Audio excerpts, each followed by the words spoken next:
Hey, everybody. Welcome to Comic Book Curation. I'm Polly, and joining me, as always, is Inquisitor. Quiz, how you doing this week other than having a new fistful of Shadow Comics? Well, I'm trying to unwind with you guys and our lovely audience. Mainly because the rest of my day has been pissing me the fuck off. So yeah, I'm hoping we're not gonna get too pissed off, but I'm not gonna count on that too much. I'm already black pilled enough already, so I'm looking forward to elevating my my heart rate and my blood pressure. You're looking forward to elevating it. Yes, I'm enjoying my anger, Polly. Oh, all right then. And rounding out our triumvirate of awesome is Jack from Bad Comic Reviews. Link in the description. Jack, how's your blood pressure? Mine's okay. I take medication because I'm old. Oh, nice. My That's yours. Oh, well, thank you for asking. My heart rate is my resting heart rate is 54. My blood pressure is below average. And Wow. and I'm a nicotine and caffeine addict. I don't know what the fuck your guys' problems are. Oh, dude, I have hypertension as fuck for only being like 35. I'm fucking like at risk of a heart attack because I'm like gonna blow my own brains out with my blood pressure. So I had a buddy like Jesus, that. He got tested at work, and they're like, "You have a blood pressure of 186 over 110. You need to go to a doctor." And he's like, "Nah, I ain't got time to schedule it." They're like, "No, right now, like clock out and go to the doctor. Emergency room is That's 10 funny. minutes." It's like, I ain't got time to go see a doctor. you No, need to see right a doctor. Yeah, we went now. The best part was he waited But, 6 more months before going. Yeah, Ryan Walters isn't kidding. Don't pull a Sinatra quiz. Yeah, don't do that. I'm unaware of what happened with Sinatra. Sinatra had a stroke. Oh, did he? Yeah, he had a stroke a little while ago. He was in the shower and literally stroked out. Yeah, he's doing better. He's doing better. Everyone was pretty concerned. But like, what was that, Jack? A couple months ago now? Yeah, I think so. Yeah, I poor felt guy, bad man. for him, man. He's really young for that to happen. No shit. Yeah. But Quiz, you mentioned our lovely audience, and I was actually thinking about something. We do have a lovely audience. We really do. Yeah. We got people that show up week after week. You guys are awesome. Our sub count is just a couple shy of 600. I clearly remember when there was only 8 people here watching the stream, and but people have man, they've come in and they've watched and they've been awesome, and they hit up Jack on his Streamlabs, and hopefully and Quiz now with his Streamlabs. Hopefully I'll get my business shit organized with the organization of an LLC and all that stuff, so I can have a Streamlabs too. But I mean, they're generous enough, man, showing up with their time and everything and making all the comments, and so many people watch after the fact. Thank you. Our audience is great. Yeah, we appreciate every single one of you. Yeah, Absolutely. And some of the best stuff that happens, Jack Quiz and I talk about this afterwards. We get tweets from people, and I get DMs from people saying, "Hey, you pitched this comic, and I went and bought it." And like they'll send pictures of like the comics they bought and stuff based on recommends or pitches that we made or something that we talked about. And like, dude, that's an awesome feeling. For me, it is. That's just the coolest thing in the world, because we're not going to recommend crap to you guys. That's why I like to think of this as a swindle-free podcast. It's not a podcast. That's what I call it. It's a swindle-free podcast. See, it would be the opposite of Philip DeFranco. Oh, that's true. Yeah. Did you know? That's some shade, but that's fine. If you wanna call it shade, making fun of a man who has his own breakfast cereal, go ahead. Wait, he has his own breakfast cereal? Yes. Well, on one hand, I appreciate the blatant shilling that requires. Yeah, like the shamelessness of it. I hear you. Like you were going to crack a million jokes. We're going to have so much fun, completely deservedly at his expense. He's going to be the butt of every fucking joke. But there's this sneaking respect that someone's willing to go that fucking low, isn't there? You're Yeah. digging beneath the barrel to scrape the ground. You're not just scraping the bottom of the barrel anymore, Phil. That's why do you think I call him Shillip DeFranco? He's on a different level, that man. He's in cereal with his fucking face on it. Oh my god! I have to find this now. I'm. It's not that I don't believe you, but wait. Is the cereal? I'm just hoping I did. Go ahead. Philos. No. Is the cereal like? It's really... like I'm just hoping I didn't get. Is it what? I'm sorry, you cut out for me there, Jack. Oh no, I interrupted you. Oh, I just hope I didn't get poed by him. But yeah, he was talking about it, and I was paying, I don't know, 60% attention to what was going on the screen at the time, and I'm like, wait, what? Because I was talking to somebody on the phone, and it was kind of an important call, and I was trying to make travel plans. I'm like, yeah, I'm like, yeah, that's a bag of fucking cereal, man. Like a bag of they're like little squares. They look like little pillows or whatever you want to call them. I hope that's real. Am I breaking up, guys? Evil One says I'm a little choppy. Yeah? Well, yeah. Hold on, let me there we go. Does that any better? So far, yeah. Yeah? Okay, good. Now, how I'm picturing this is that they would be little faces of him, but there's like a frosting that represents all the makeup that he cakes on to hide his wrinkles. Yes, Jack. And, fucking perfect. And it's got little marshmallow fences for him to sit on. I mean, you guys hear me talk about this off stream. There's comic book streamers I really like. There's ones I really hate, but I'm not throwing shade at people. We're just not going to do it. It's just, we all agree on that. I'm not going to do it. But Phil, hey man, you're in a different category. Fuck that guy. I gotta say, I never subscribed to Philip DeFranco. I was barely aware of who he was by the time that I found out again because I'd seen a couple of his videos about the whole his whole news show, news, massive sarcasm quotes, but it was, I think I got like a resurgence in realizing who he was back when Lacey Green went after Roaming Millennial for a copyright strike. And he was, advocating for Roaming Millennial back when Roaming Millennial had like 1,000 subscribers. I remember that time was when I remember Philip DeFranco. I watched a couple of his videos, and then they kept on getting recommended to me. I'm like, I'm not gonna fucking watch this dude shit. Why the fuck are you recommending me this? How does he have millions of subscribers? Well, see, here's the thing. So when I say fuck that guy, is it like 100% hate for him?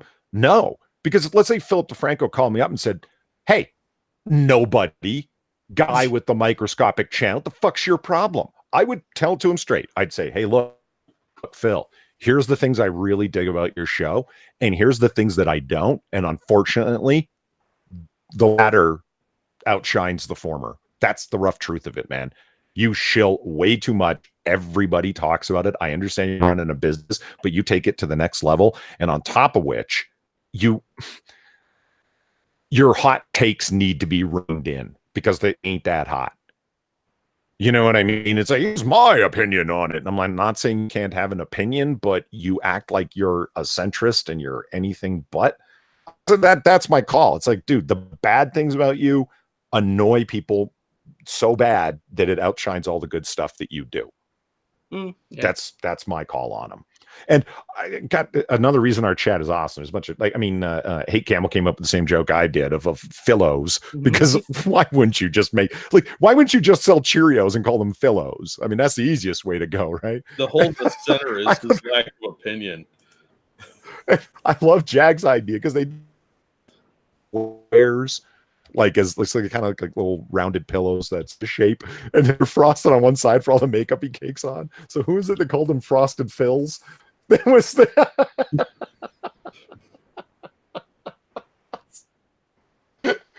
Frosted Phils, the way the breakfast of hollow champions. Yeah, I don't like people that shill all the time. But here's the link to my Teespring store. No, hold on. Hold on. Throwing your stuff out there in the middle, reading out super chats.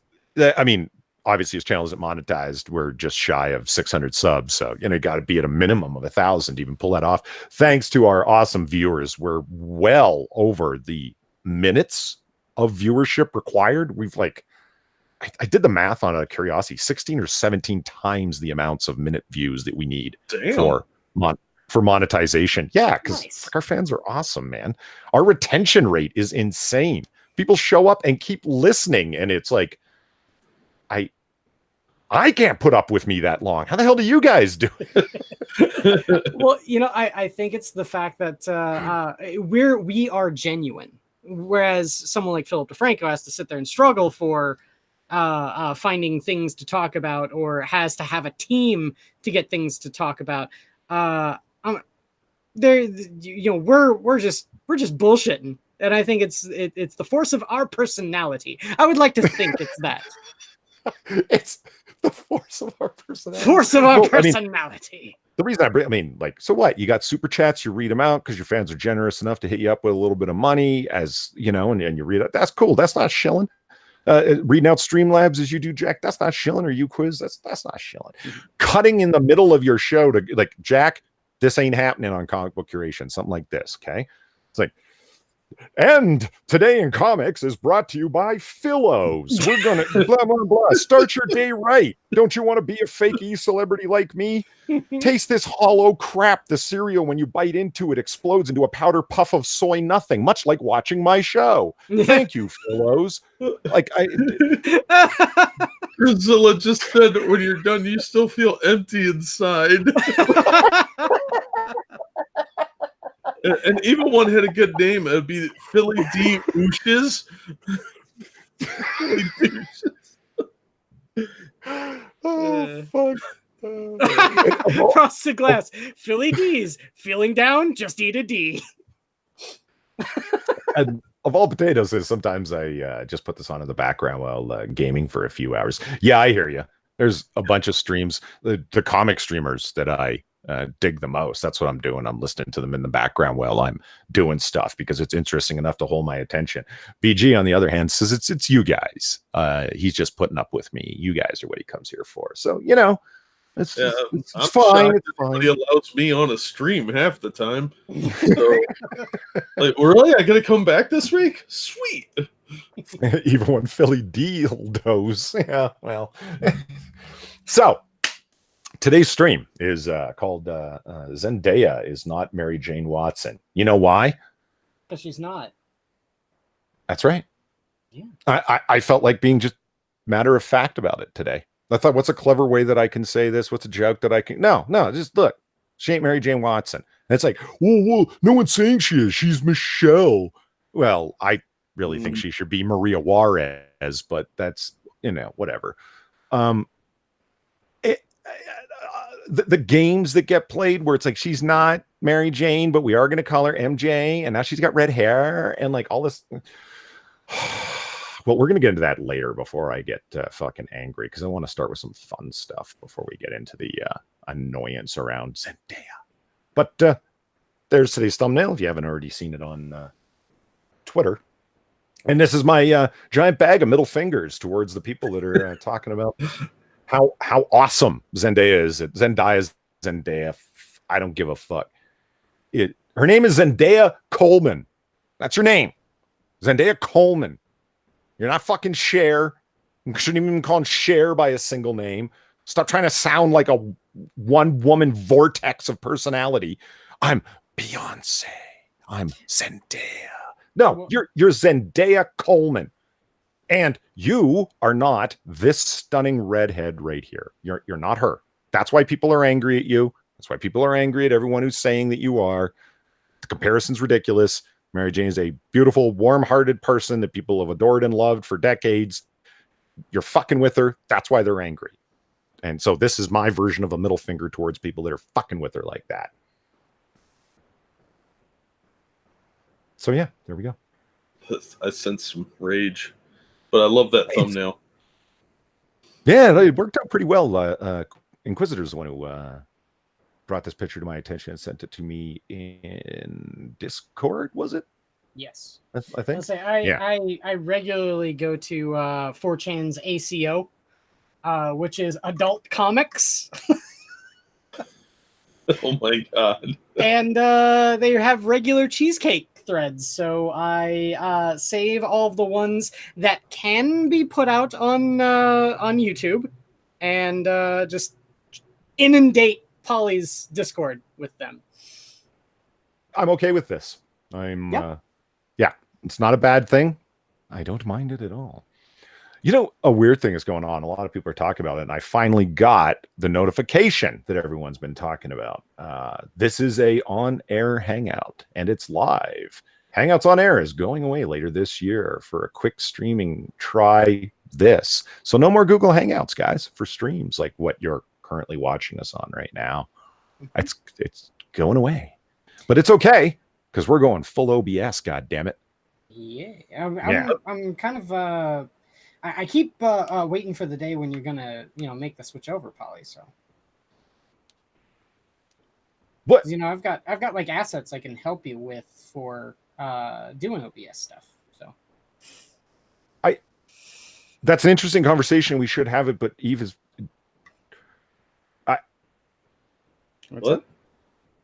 This is what Chaos Eve just wrote in chat. Polydub, Zendaya did get one aspect of MJ right. She's a self-absorbed cunt. Mary Jane is not a self-absorbed cunt. What are you talking about? I think you're making an enemy out of Polly there, Eve. I mean, that would be like saying Dr. Doom's a coward and a pussy. Like what? I don't. Well, I mean, he is. But what? I don't know shit about Dr. Doom, dude. Dr. Doom's a man. That's my favorite Marvel. You're right thinking there. Of Larry Doom, his little brother?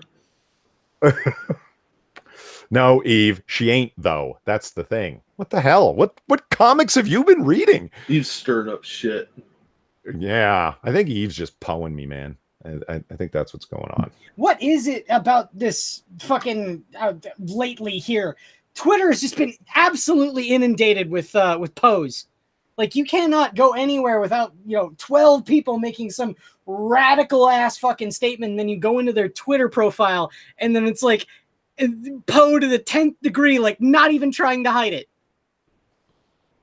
I was like, are you just trying to bait people? I just don't get it. I don't get it.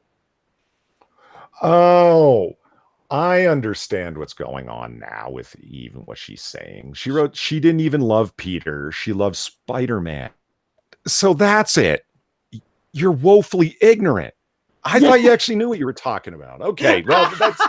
She's thinking of Felicia Hardy. Yeah, that's...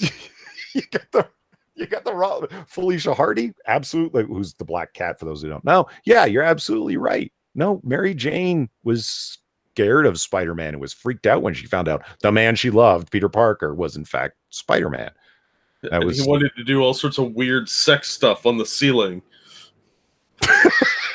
Well, that Jack, your webcomic doesn't count here, man. Whatever. That's canon. Webcomic. Jesus. So should we start with some relatively good news, gentlemen? I mean, we already kind of have. Philip DeFranco has a breakfast cereal. That's where that was some good news, because it's kind of hard to not say the guy's a, level 9,000 shill. After this point, the case is closed, man. Did you hear that Lucasfilm now has a new creative director? Oh, really? No longer Kathleen Kennedy, or is she still the studio head? Well, you know how things like this sometimes happen in the corporate world, where it's like, like a television show, for example, will have a fuck ton of producers, line producers, associate producers, executive producers, but one of those producers is named as the showrunner. And while they technically have the same title as someone else, they're the prime producer. They're the one who's actually calling the shots, right? That along those lines is what's happened here. Kathleen Kennedy still has the same that she has at Lucasfilm, and her contract's up in 2021, but she's not the one directing the direction anymore creatively. Directing the direction. Well, yeah, it wasn't my best languaging-isms, but whatever. So anyway, here we go. No, I liked it. I liked it. Mr. Monopoly asked my thoughts on Kirsten Dunst. Her teeth are too small and her gums are too big, and when she smiles, damn. I think, let me interject real quick as a rebuttal. Kirsten Dunst is the type of trailer trash that I would totally bang. So if Polly doesn't want her, I'll have a go. And Adam PC says, good news, Ta-Nehisi Coates. That's not good news. That's yeah. I'm waiting for the second part of it. Has been fired from Captain America for absolutely destroying its sales and disgracing the character. You're like, well, what's the good news? That would be amazing. Yeah, that would absolutely be amazing, but they would destroys his own credibility with talking in front of Congress. So who's this fake nerd chick that we're looking at? Yeah, let's talk about her. Star Wars and Lucasfilm appoint Michelle. Help me with this, gentleman. Rawan? I don't want to fuck her name. It's Raywan? Rejwan? Like what ethnicity is that? Is that Indian? Is that Hispanic? Don't know. Well, I'm actually just mostly curious. Quiz, if you want to look up where the hell that name comes from, I'm just curious. Anyway, Michelle Rawan, let's go with that, to oversee future film and TV franchise. And it's like, oh shit. Well, interestingly, she was a producer for Star Trek Into Darkness. Yeah, we get into this. She was J.J. Abrams' main go-to person. Her credentials are quite lengthy, for sure. Well, not really lengthy. I'm looking at her. Well, they're illustrious. Yeah. Well, she's part of Bad Robot. So yeah, and that's what I mean. Like, hopefully she doesn't have a bizarre infatuation with lens flares, but you know. Okay. Oh geez. Spit it out, man. Well, I'm trying to find. Well, I thought you had I thought you were going to tell me the answer. You stuck. I'm looking. I'm going to go. That's fine. I'm going to go on with the story. You let me know when you actually have the information. Yeah. Star Wars and Lucasfilm appointed Michelle Rawan to oversee future film and episodic series for Lucasfilm and Disney Plus. Rawan has previously been a producer on Star Wars: The Force Awakens and Star Wars: The Rise of Skywalker. She also served as J.J. Abrams' assistant on Mission Impossible: Ghost Protocol. That was actually a really good film, by the way, for action films. And Morning Glory. She also co-produced Star Trek Into Darkness and was an associate producer on Super 8. Interesting to note, Rawan was not attached to Rian Johnson's The Last Jedi, nor Ron Howard's Solo, A Star Wars Story. Also, she did not work on Rogue One. It's like, all the things you think are okay, she worked on them. All the things you don't, she didn't work on. Rawan was promoted to Senior Vice President of Live Action Development and Production for Lucasfilm. There's her actual title. Lucasfilm President Kathleen Kennedy, whose contract expires in 2021, released the following statement announcing Rawan's promotion. Get this corporate speak to follow, Quiz. You'll get a kick out of this. Working with Michelle over the past 7 years as a producer on both The Force Awakens and now The Rise of Skywalker, I've seen firsthand her skills collaborating with writers and directors, and I've been incredibly impressed with her creative skills and her ability to manage the complexity surrounding these massive projects. Kennedy added, I know the importance of building a team that you trust and have fun working with. It's paramount to our, air quotes, success. There's an exciting momentum building around the future of the franchise now that I've been kicked to the curb. Both myself and Lucasfilm, the team, look forward to working with Michelle, and hopefully she can correct all the stupid mistakes that I've made in shaping the future across all areas of story development that I've managed to fuck right in the ass, from theatrical film development to live action content for Disney Plus, which they totally wouldn't let me touch with a 10-foot pole. I added a few things in there, guys. It doesn't really just to, okay, yeah. That sounded totally accurate to me. Yep. No, you're just reading the subtext, that's all. As to how she went from an assistant to Star Wars producer, Rawan explained, and this Contains a funny line, in my opinion. I had been working as JJ's assistant for 3 years. We were making Super 8, and I started working together in a slightly different way. Yeah. So while we were in the editing room one night, he pulled out this sex toy, and I was like, so we talk about the scenes and the performances in our sex film, and we came back from the shooting. I was more involved in post-production. One day he said, I'm going to give you an associate producer credit on the film. From there, we worked on Star Trek Into Darkness and right into Star Wars. It all happened very organically and became the greatest thing I ever could have hoped for. Oh, God. Now we're getting an entirely different kind of subtext going on here. Not sure where I like where this is going. Oh, fuck. Let's see. Disney announced 3 new Star Wars films back in May. Those films will hit theaters December 16th in 2022, 2024, and 2026. They also have a number of live action series expected to debut on Disney Plus. Jon Favreau's The Mandalorian will debut in November, and they have a Cassian Andor and K-250 spin-off series in development. I have no idea what any of that is. Well, you'll find out eventually, I'm sure. Endor, that's Return of the Jedi, right? That's the planet they were on. It's going to be an Ewoks thing. Are they remaking the Ewoks cartoon? I hope not. Although, if you do watch the last few episodes of the Ewoks cartoon, it actually have Star Wars stuff in it other than the Ewoks. Like Imperial troops show up and shit and start blowing away the little teddy bears and then, cooking them over a spit. It gets really graphic. Oh, cool. Okay. Yeah. I'll be willing to watch it. That doesn't actually happen. Yeah, teddy bear picnic. Let's go on to the... so you guys have heard of what an incredible failure X-Men Dark Phoenix has been, right? Who? Yes. There's a Dark film Phoenix. out. Yeah. Okay. It's called X-Men Dark Phoenix. Yeah. You see, Inquisitor, there's a character inside of X-Men called Jean Grey. Now, one day, she encounters this thing called the Phoenix Force. What held the Phoenix Force? What held the Phoenix Force? Yes. It was the Phoenix Force was contained within something. What was that? Oh, but these nuts. It Cosmic Egg? would be the Encron Crystal. No, it was Cosmic Egg. It was the Moon Men. X-Men Dark Phoenix director Simon Kinberg takes full blame for film's box office failure. But could Captain Marvel be to blame? Yes. Probably not, but let's just go ahead and blame it. Like, well, we'll just... I'm willing to blame everything on Captain Marvel. It's fine.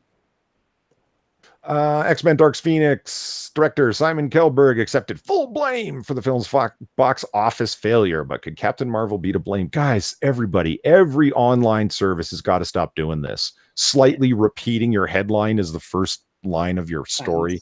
Yeah. You guys have got to... I've just got to learn from it and skip ahead to the second one. Anyway. Well, yeah, just skip ahead like a paragraph because they're just going to noodle around for a little bit with the first one. The film has only grossed, wow, 204 million at the global box office and only 52 million from the domestic box office. Well, you want to know where I think the fault of that really lies?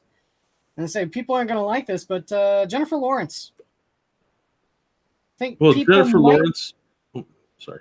I think people might actually be figuring out that Jennifer Lawrence is a really shitty actress. Shocker, I know. Well, it's also the fact that the guy that wrote The Last Stand also wrote Dark Phoenix. So he failed twice at the same storyline. Yeah. Like, admittedly, I'm part of the audience, right? I haven't done any deep reading into how box office economics and forecasts work. Like, okay, the movie was written and poorly and has a bad script. Right. but they were destroyed on opening weekend. So it's not like people went and saw it and went and told everybody that it sucks, so nobody went and saw it subsequently. Nobody saw it at all. That's weird. It was like, so you think like, what, wasn't it promoted? No, it was promoted. So what the fuck? Do you think maybe this could be a situation kind of like how there was speculation about the artificial inflation of Captain Marvel because like Disney buying out seats? You think Disney made sure to not buy any seats for that to get a better price from Fox, or do they already own Fox? I don't know. Let's see what credit he takes, royal responsibility rather the director takes. We'll see if he. Kindberg appeared on the blah blah blah podcast, The Business, where he accepted responsibility for the film's failure. Quote: "I'm here and I'm saying the movie doesn't work. Put it on me." All right, that's pretty blunt. He added, quote, "I'm the director, the writer of the movie. The movie didn't connect with audiences. That's on me." And while Kindberg accepted the failure, he did note, "I actually really liked the movie, and I had an amazing time making the movie." Following X-Men Dark Phoenix's opening weekend, a number of reports have detailed a behind-the-scenes drama attempting to explain the film's failure at the box office. Okay. Both The Hollywood Reporter and Deadline placed blame on Alita, Battle Angel, because it got the more preferred release date in February. However, there are also reports that Jennifer Lawrence is an incredible whore and a cunt to work with. That too, yeah. Well, yeah. Fox's marketing team didn't even know when X-Men Dark Phoenix was going to be released. They also reportedly didn't realize it was going to go head-to-head with Secret Life and Pets 2. I don't know what either of those films are. Totally the same audiences. Well, Secret Life and Pets 2 is that's one movie. It's oh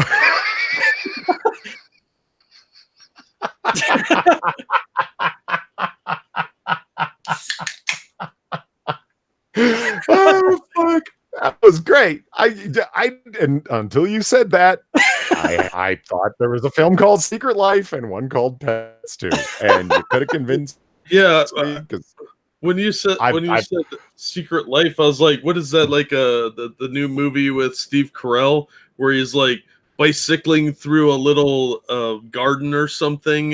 It'd be something cheesy and romantic like that. And I was like, oh, okay, I can see that.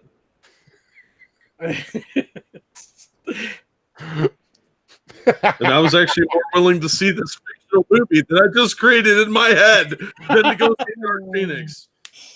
Okay, Disney.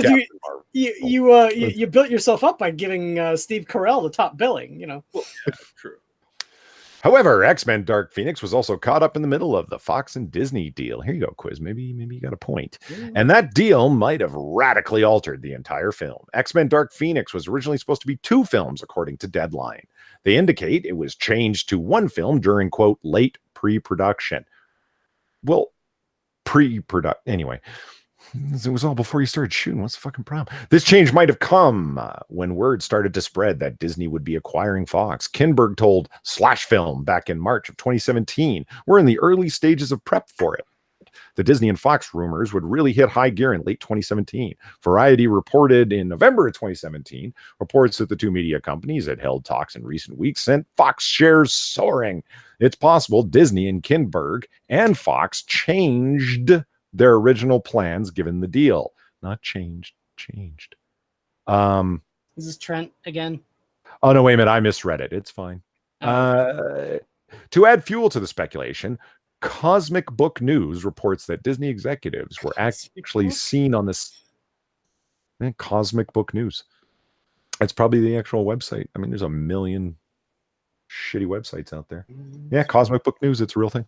Reports that Disney executives were actually seen on the set of Dark Phoenix. They reported, holy shit, Jennifer Lawrence really is a cunt. It also claimed Disney execs were busy keeping an eye on things during the transition and were actively involved. And they might have made some significant changes to the X-Men Dark Phoenix script as it was being created. Both Sophie Turner and Jessica Captain confirmed the movie was being rewritten while they were on set. Turner told Screen Rant, quote, Simon and I would sit down for 2 hours every day and just comb through it. He would pretend to take my advice, but he also knew I was a stupid actor that had nothing to offer, so it didn't really change anything. She added, there was some rewriting being done all the time.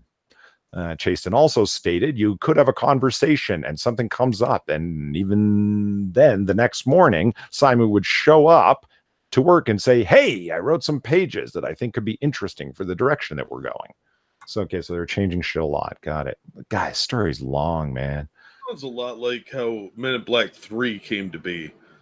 Because they started filming before they had a script, and apparently they were just throwing everything at the wall.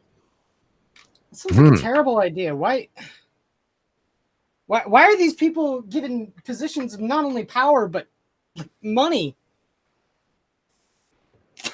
I'm still like, okay, here we are. Skipped ahead of a lot of bullshit. Not only were the Skrulls supposed to be featured in Darkman X Phoenix.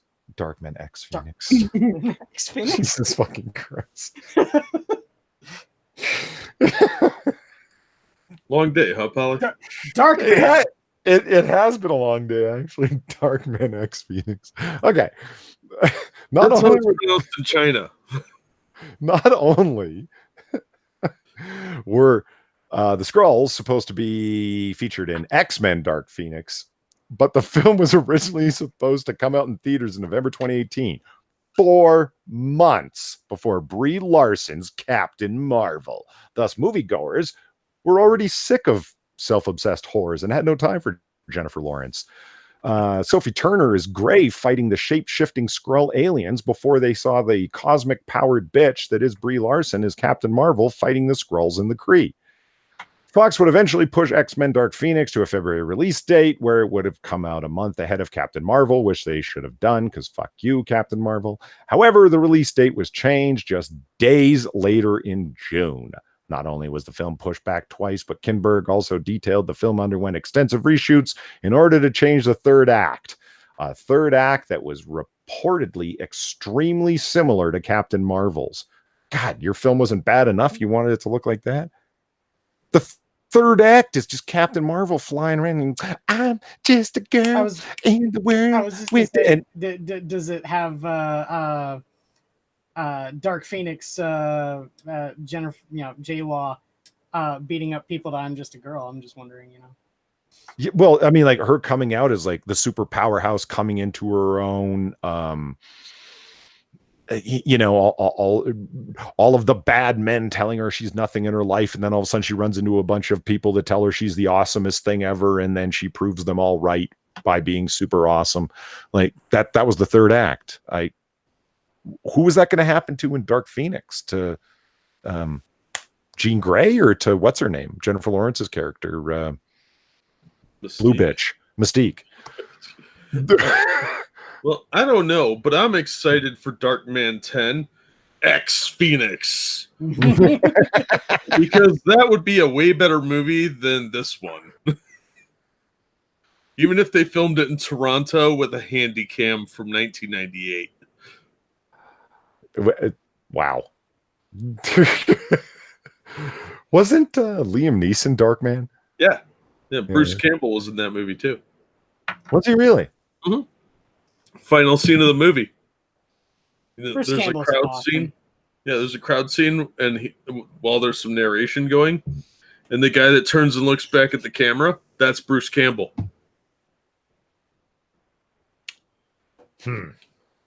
Well, to prove that all actors are really stuck in Hollywood and they have to say certain things, and they're also incredibly ignorant of what's going on in the world outside of their limousines and champagne festivals where they celebrate Marxism. Wonder Woman 1984 actor Chris Pine questions if Make America Great Again means Jim Crow and slavery. No, Chris Pine, no. Don't. Yep. No. Chris Pine too. And I really like Chris Pine. And I've dug everything he's been in. And Chris Pine, no. Like I said, man, they're in a world, He's not aging well. I mean, look at that first picture that we saw. He looks like they dressed up a hobo. Yeah. I'm confused. Do men grow essentially gray beards while their hair has no gray? Is that a thing? Yeah. Yes, you can do that. Yes. Okay. Yeah. I kind of thought that sort of happened at the same time. No, It's kind of different based on people, but most likely he's dyeing his hair anyway. yeah, I was gonna say, yeah, I guarantee he was dyeing his hair. But look at Jeremy Hambley. Jeremy Hambley has a lot of gray in his beard, and he's got really regular looking hair. So, all right. Wonder Woman 1984 actor Chris Pine recently appeared on Variety's Actors on Actors. Okay, well, it's actors talking about themselves, and Variety, the greatest shill bullshit service for Hollyweird that there is and has been for decades and decades. And Chris Pine went on a show where actors self-congratulate each other and high-five each other just for being awesome that's hosted by a bunch of shills, and he said some classically Hollywood stuff. I'm already not surprised. I didn't even finish the first sentence. But where he sat down opposite of Netflix's House of Cards actress Robin Wright and discussed her previous perverted co-star. That's weird. In a clip released by Variety, Pine questions whether President Donald Trump's slogan, "Make America Great Again," refers to Jim Crow or slavery. One of the main conversations was about Wright's House of Cards show. Pine started the House of Cards conversation by asking, Jesus Christ, what was it like to work with a pervert? House of Cards. See, that, you know what? They didn't bring that up, though. But this is them having an honest actor-to-actor conversation. No, it's not. No, it's not. No.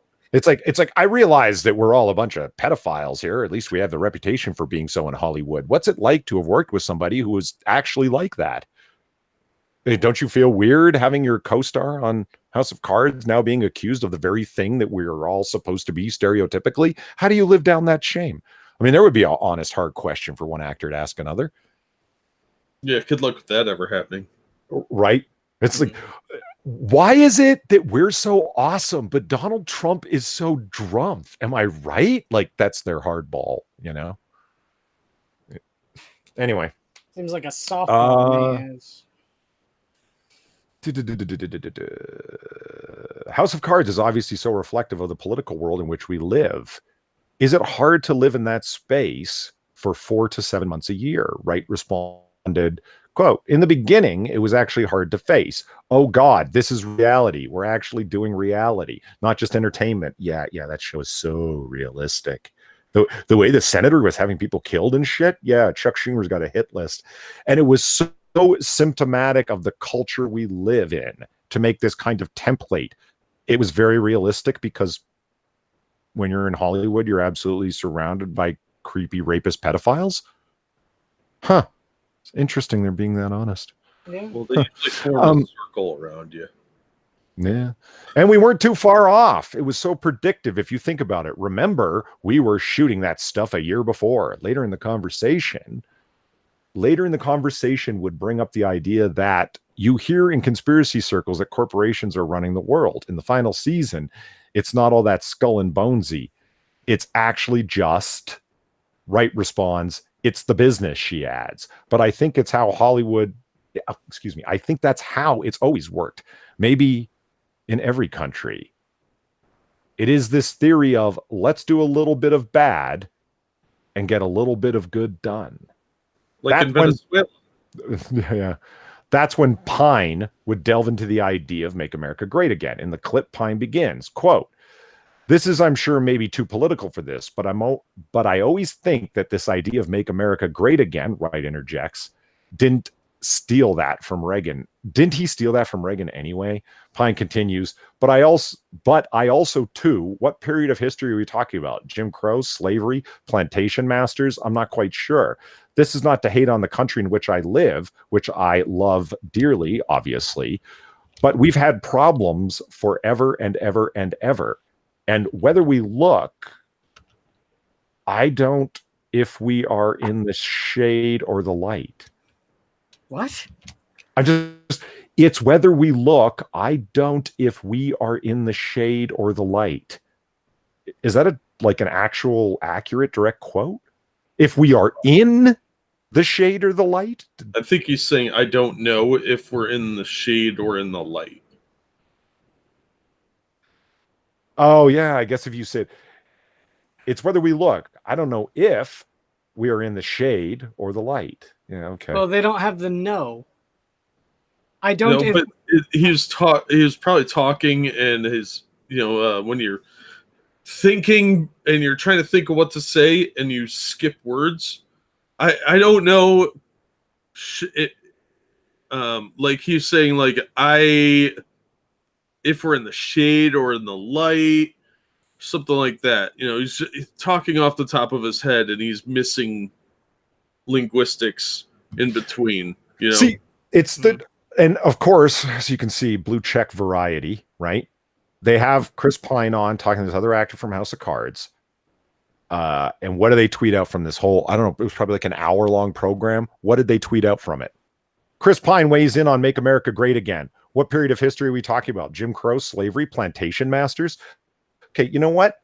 I would have, if Chris Pine was saying, which I love dearly, but you mentioned periods, and of those periods, those are the things that you mentioned, right? Okay, so what period of history are we talking about? Jim Crow, the period where obviously racist laws were opposed by a lot of people and pushed back against so hard that they ended up being changed. Most of it religious. Most of that opposition was religious. Because those things happen in the same exact period. Slavery and plantation masters. You mean when religiously devoted Quakers and abolitionists pushed so hard that every new state with slavery was made illegal in it? People were ranting about it constantly. Mm-hmm. Where Brown tried to start a slave revolt to end slavery by a slave uprising, because that's the same period you're talking about, Chris Pine. You love the country dearly, but you talk about 3 periods and you only mention the worst things happening in them. None of the good people that fought against the bad things. Do you love this country dearly? I don't think you describe it so fucking negatively and then say you love it. I don't understand. Like I wouldn't like. So here's my wife, right? And it's her breath is really bad. She's not that smart. She's bow-legged. Her hand is mangled. She's a former prostitute. I love her dearly.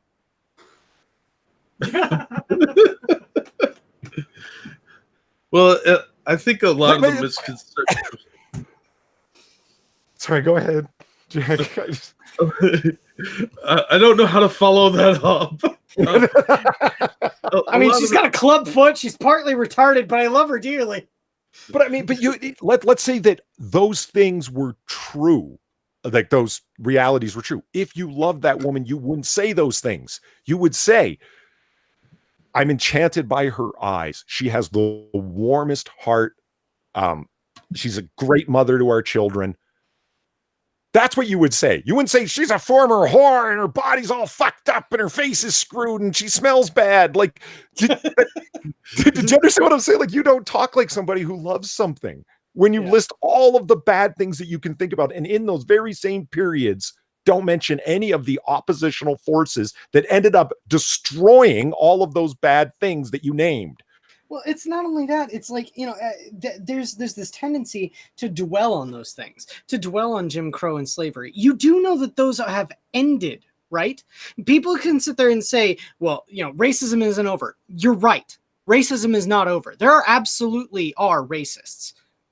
But Jim Crow, slavery, those things are done.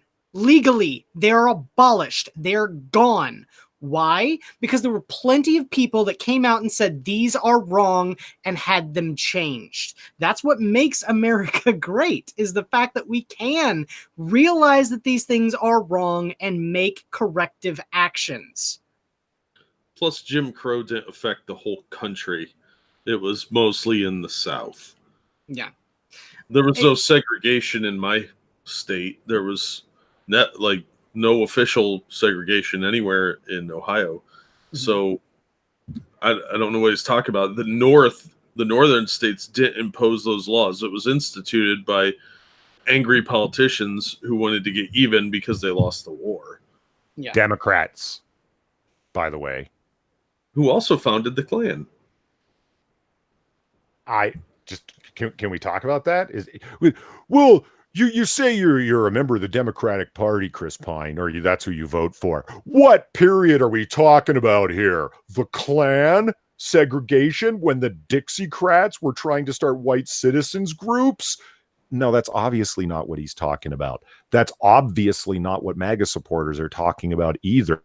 You disingenuous, sheltered Hollywood elite condescending millionaire cocksucker. Mm-hmm.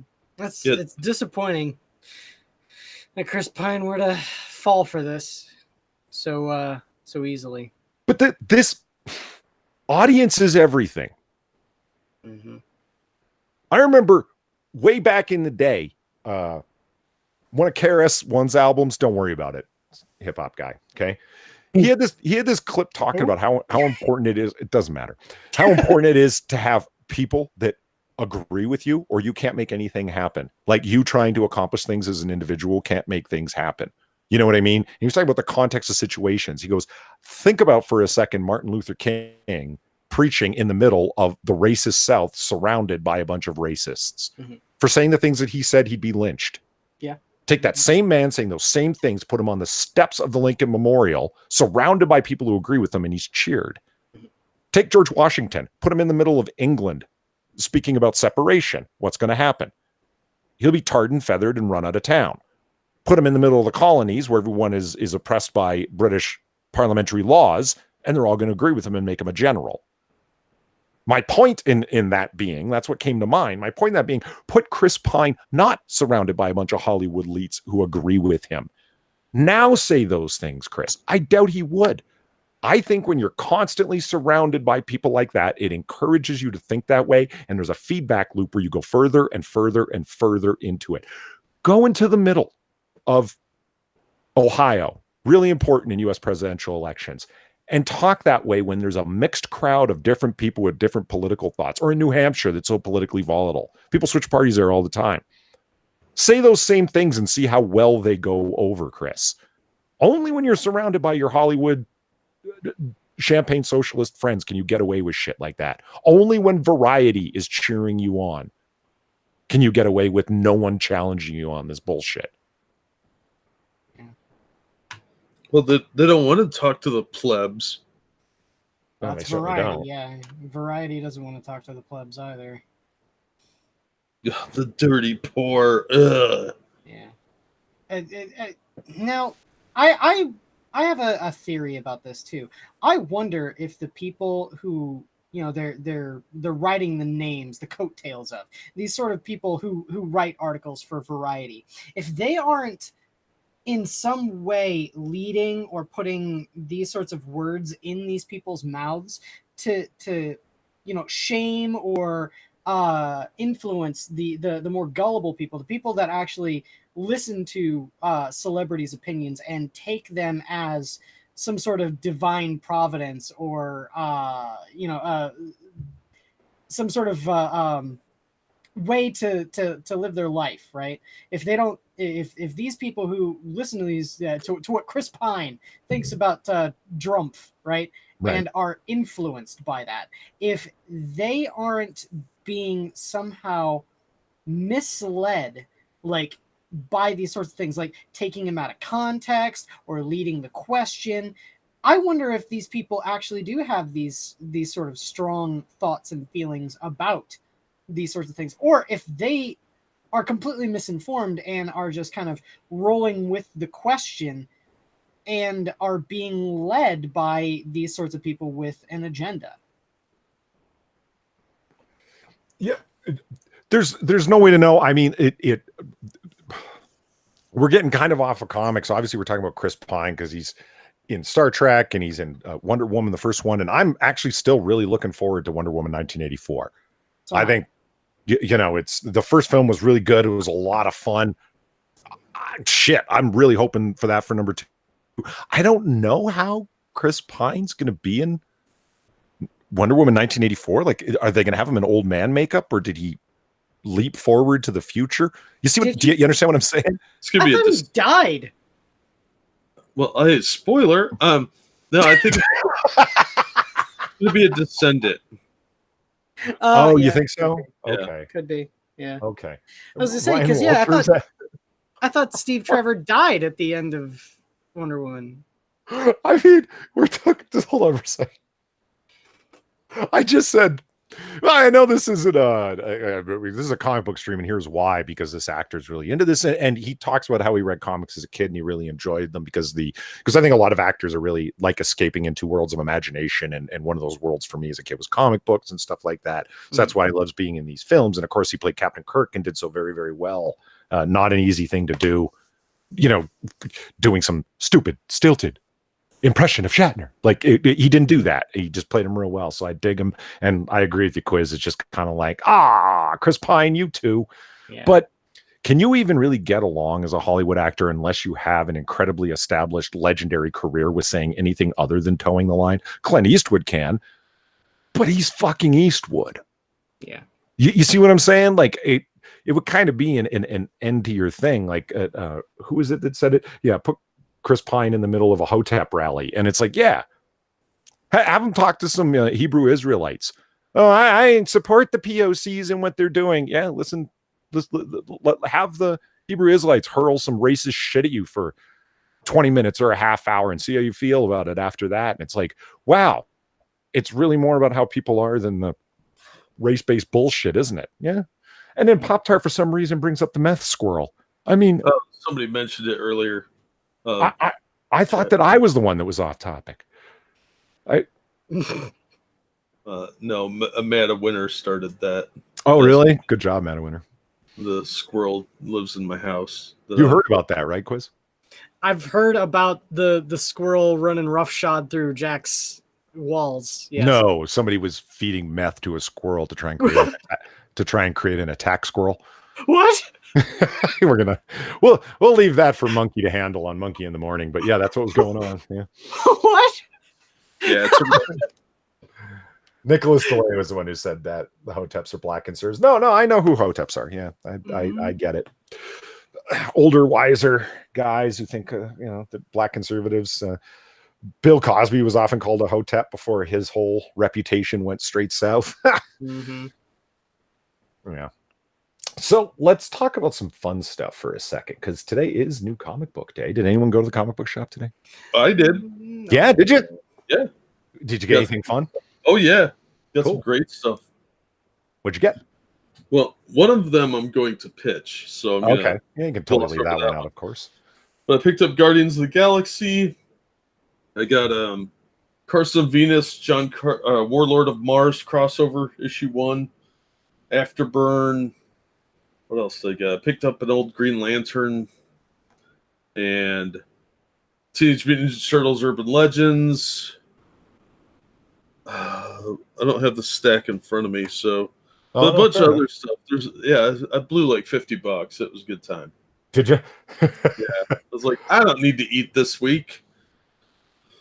That's the tough part about going to the shop. You know where I blow my money is in the back issue long boxes, man, where it's like, got it, need it, got it. Like, yeah, man, I picked up Spider-Man 2099 issues 10 through 16.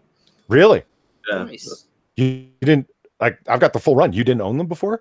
Oh, I did a long time ago, but I sold all my comics a decade. So yeah, that's right. It's been pretty patchwork since. Fucking fantastic series. So much, easily the best of the 2099 universe. I like the X-Men. Yeah. I the only thing Punisher sucked and Ravage sucked. Everything else was absolutely worth collecting and reading. Like in the 2099, I mean. I liked Ravage before they made him into a werewolf, because that was stupid. Like, they could have done a lot with a guy that has no real powers living in 2099. That was way more interesting to me, and then they just kind of threw that away. I was never a big Cyberpunk fan as a kid, as a teenager. It's only like very recently that I'm kind of like, hey, this Cyberpunk thing's kind of cool. When I had never seen Blade Runner. The first time I never saw it as a kid. First time I saw Blade Runner was in the first year of my master's program. where I said, I've been hearing about this movie for a long, long time. What's the big deal? And a friend of mine's like, oh, you got to watch it, man. It's just to like see what the hype is kind of thing. Yeah. And it's a long story what ended up happening there. But anyway, that was my, when I started going, wow, man, this cyberpunk thing could be really cool. Cause I thought cyberpunk was like the very extreme version of cyberpunk that you see in anime. Oh, Where, no. you know, super robots and weird, blah, like all Well, like cyberpunk is like the whole core premise behind it is like the breaking down of society when like everyone is living opulently, like everyone has not a care for their health and well-being anymore, so they've gone to the lengths of modifying their body with cybernetics and things like that. The mass communication is just taken as an absolute granted, all of those sorts of things. So it's the breakdown of society, how people live, and how society sort of rebels against that notion while living within it. Speaking of which, have you guys read Neon Future? No. Issue 4, I did pick that up today as well. Just came out. It's okay. If you've never read Cyberpunk, it's a good introduction to some of the Cyberpunk themes, but it's a pretty interesting story that you guys might want to check out if you like Cyberpunk stuff. I just thought it was okay, but I'm a lot older than you guys, and I've read a lot more of that stuff, but it was pretty good. It's only like a 5 or 6 issue miniseries, but it's pretty interesting. The augmented people are kind of at war with the normals, and the normals are hunting them down and killing people with too many augmentations. And one of the main hunters gets killed, but they bring him back as an augmented. okay. And that's kind of the premise, is they're trying to get him from point A to point B while being hunted by his former coworkers. Ryan Walter, cyberpunk is cool and all, but I'm more of a cyber jazz type of guy myself. Me too, man. Me too. Boo. Jesus. I liked it. All right, hold on. Quiz, you haven't been to your comic book shop in forever and a day, right? I have not. I feel so bad because he's got a pull list for me, and he's got a lot of stuff waiting for me. I really need to go and pick it up. But yeah, like I get so caught up with other stuff, and I definitely don't make as much money as I used to. So I really feel bad. I really need to. After I get paid for this project that I just got finished with this last weekend, I think I'll probably go to the comic shop and pick up my pull list. Okay, obviously I've gone to the wrong page. Uh-oh. Neon Future is the second studio album by American rapper and DJ Steve Aoki. I think you went to the wrong. Hold on, I'll find it for you. Well, I just wanted to open in a tab as a reminder for myself to look it up later. Because it sounded interesting and I wanted to look into it. Yeah, it's by Impact Theory. Is the name of the company. I've never heard of them before, but what about this DJ and producer? Is he in it? I doubt it. Oh, well. Well, I'm not interested anymore. God. So I went to the comic book shop today, and I knew it was coming out eventually, but I had forgotten that it was coming out. You know what I mean? And there it was, sitting, waiting for me. Uh-oh. Usagi Jumbo #1. Nice. Yeah, the new IDW. Don't ruin my stuff, man. What's that? Pitch that later. You were gonna pitch that later. He's bogarting your pitches, man. Do you have any idea how many times? Well, it's happened twice only, but it was enough that I've gone to record a review of a comic and it's already happened on your channel. Fucking Jack. God damn it, Jack. And you already stole Havoc and Wolverine from me. I had that comic ready and up, and then you pitched it. And I was like, oh shit, I'm gonna have to go the 4-issue Prestige series, Havoc and Wolverine. Yeah. Meltdown. Well, I can't help. We both have good taste. Well, I'm just saying. Eventually, it's got to happen. But I would say, like, my favorite bit for that kind of thing that's happened so far was when I was haphazardly going through Elseworlds and I mentioned the blue, the gray, and the bat, and you're like, "Motherfucker, that's what was going to be my pitch on our on our defunct stream where we weren't able to pitch anything." yeah. So it's the first new Usagi Yojimbo series by legendary Stan Sakai, and yeah, he moved over from Dark Horse to IDW, which is like IDW, if you guys don't know, isn't doing very well right now. Like they're losing millions, and they've got like Jack and Quiz, you guys know about this, but like for this, chat's sake, there's a lot of economic shit that they're because they got, it's not just comic books, right? It's also, of course, graphic novels, but they got a lot of stuff in development, and they're really trying to develop stuff and have all these deals going on with Netflix and Hulu and Amazon Originals to develop stuff into series and so on. They got all kinds of money dumped into that, and they're running in the extreme red to the tunes of dozens of millions of dollars. And this is the time Stan Sakai went over there. Like, I hope the company doesn't fold on him, man. Well, they need the help, and this will help them quite a bit. I was just going to bring that up. I'm like, it's probably not for Stan. It's probably for IDW. What do you mean? A problem for IDW, you mean? No, I think it's not a problem for Stan Sakai to do this. I think it's Stan Sakai throwing IDW a bone.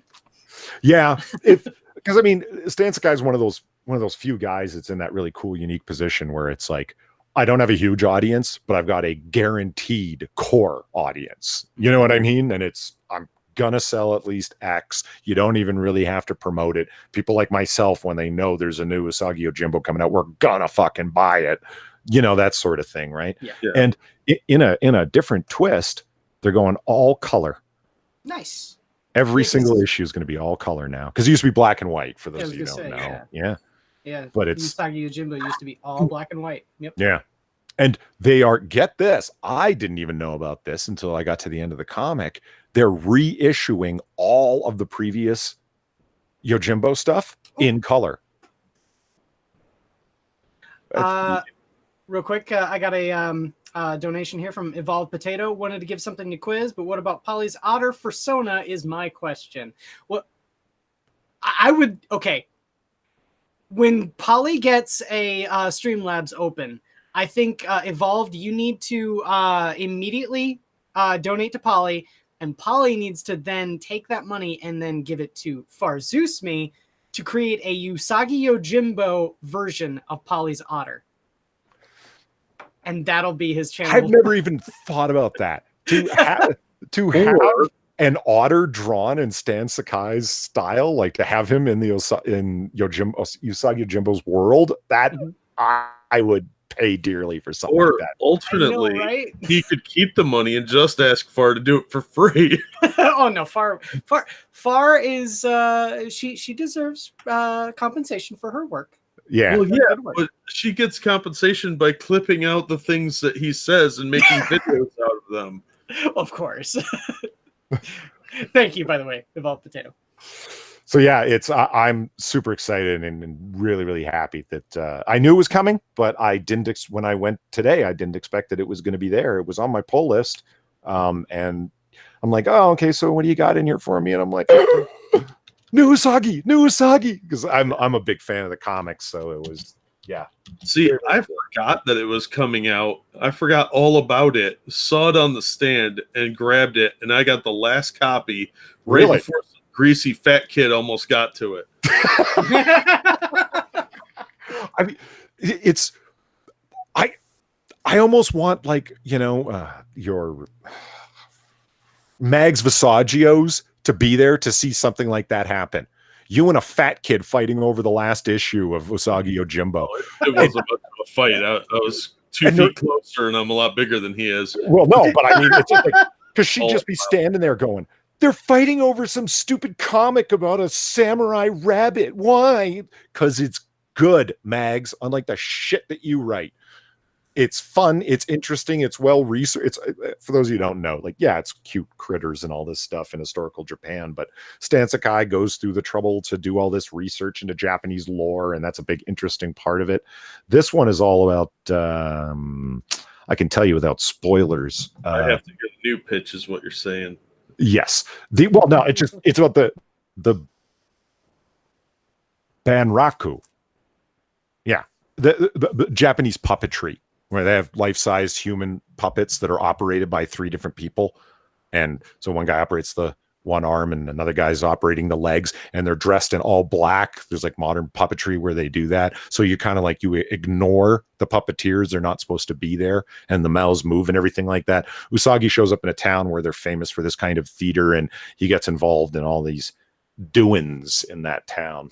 And as always, there's story notes at the end of the issues where Stan Sakai's like, here's all the information that I pulled out that, on my research to put this story together. And fuck, Usagi Yojimbo's just a blast of fun, man. Highly recommend it. Now, I'm not even pitching it. I'm just telling you what I bought today. Fuck, I should stop now. I didn't, what was the other thing I wanted to talk about? Let's say I could talk about the one thing I picked up at the Half Price Books. I was able to find a couple more of the Shadow Strikes. Yeah. DC's The Shadow run. I think they only did. God, how many issues did that run for? 31. 31 issues. And say I have, I think 1 through 13, but I'm missing 4.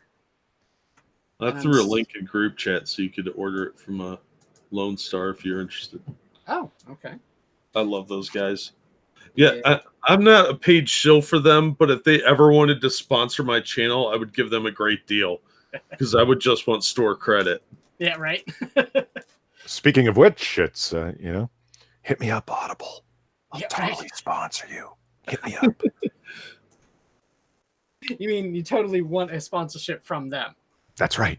No, call me Audible. I'm down. Call me. I can appreciate a bad joke like that Ryan Walters just said. Does Usagi ever make the right turn at Albuquerque? I can appreciate that joke. Do you even get it, Jack? I think Jack would probably get it better than we would. Well, he keeps talking about he's old. It doesn't mean he watched cool stuff as a kid.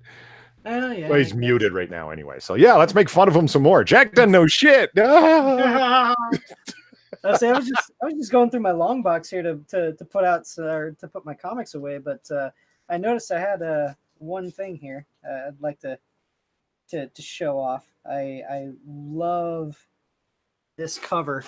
I can go on camera here in a second. Come on. There we go. Let me turn that off. Oh my god. Inquisitor has a face. Oh my god. This whole time I thought he was a talking animation. You got my my Pepe Le Pew Starfire cover. Part of the Looney Tunes variants. I love this cover so much.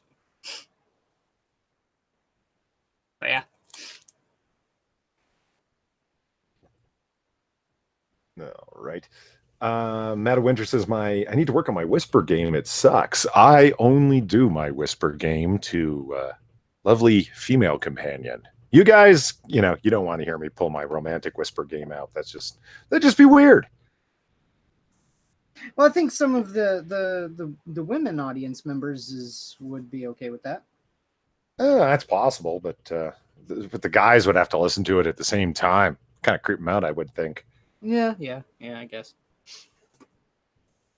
This is Kyle Quiz. Your avatar is very accurate.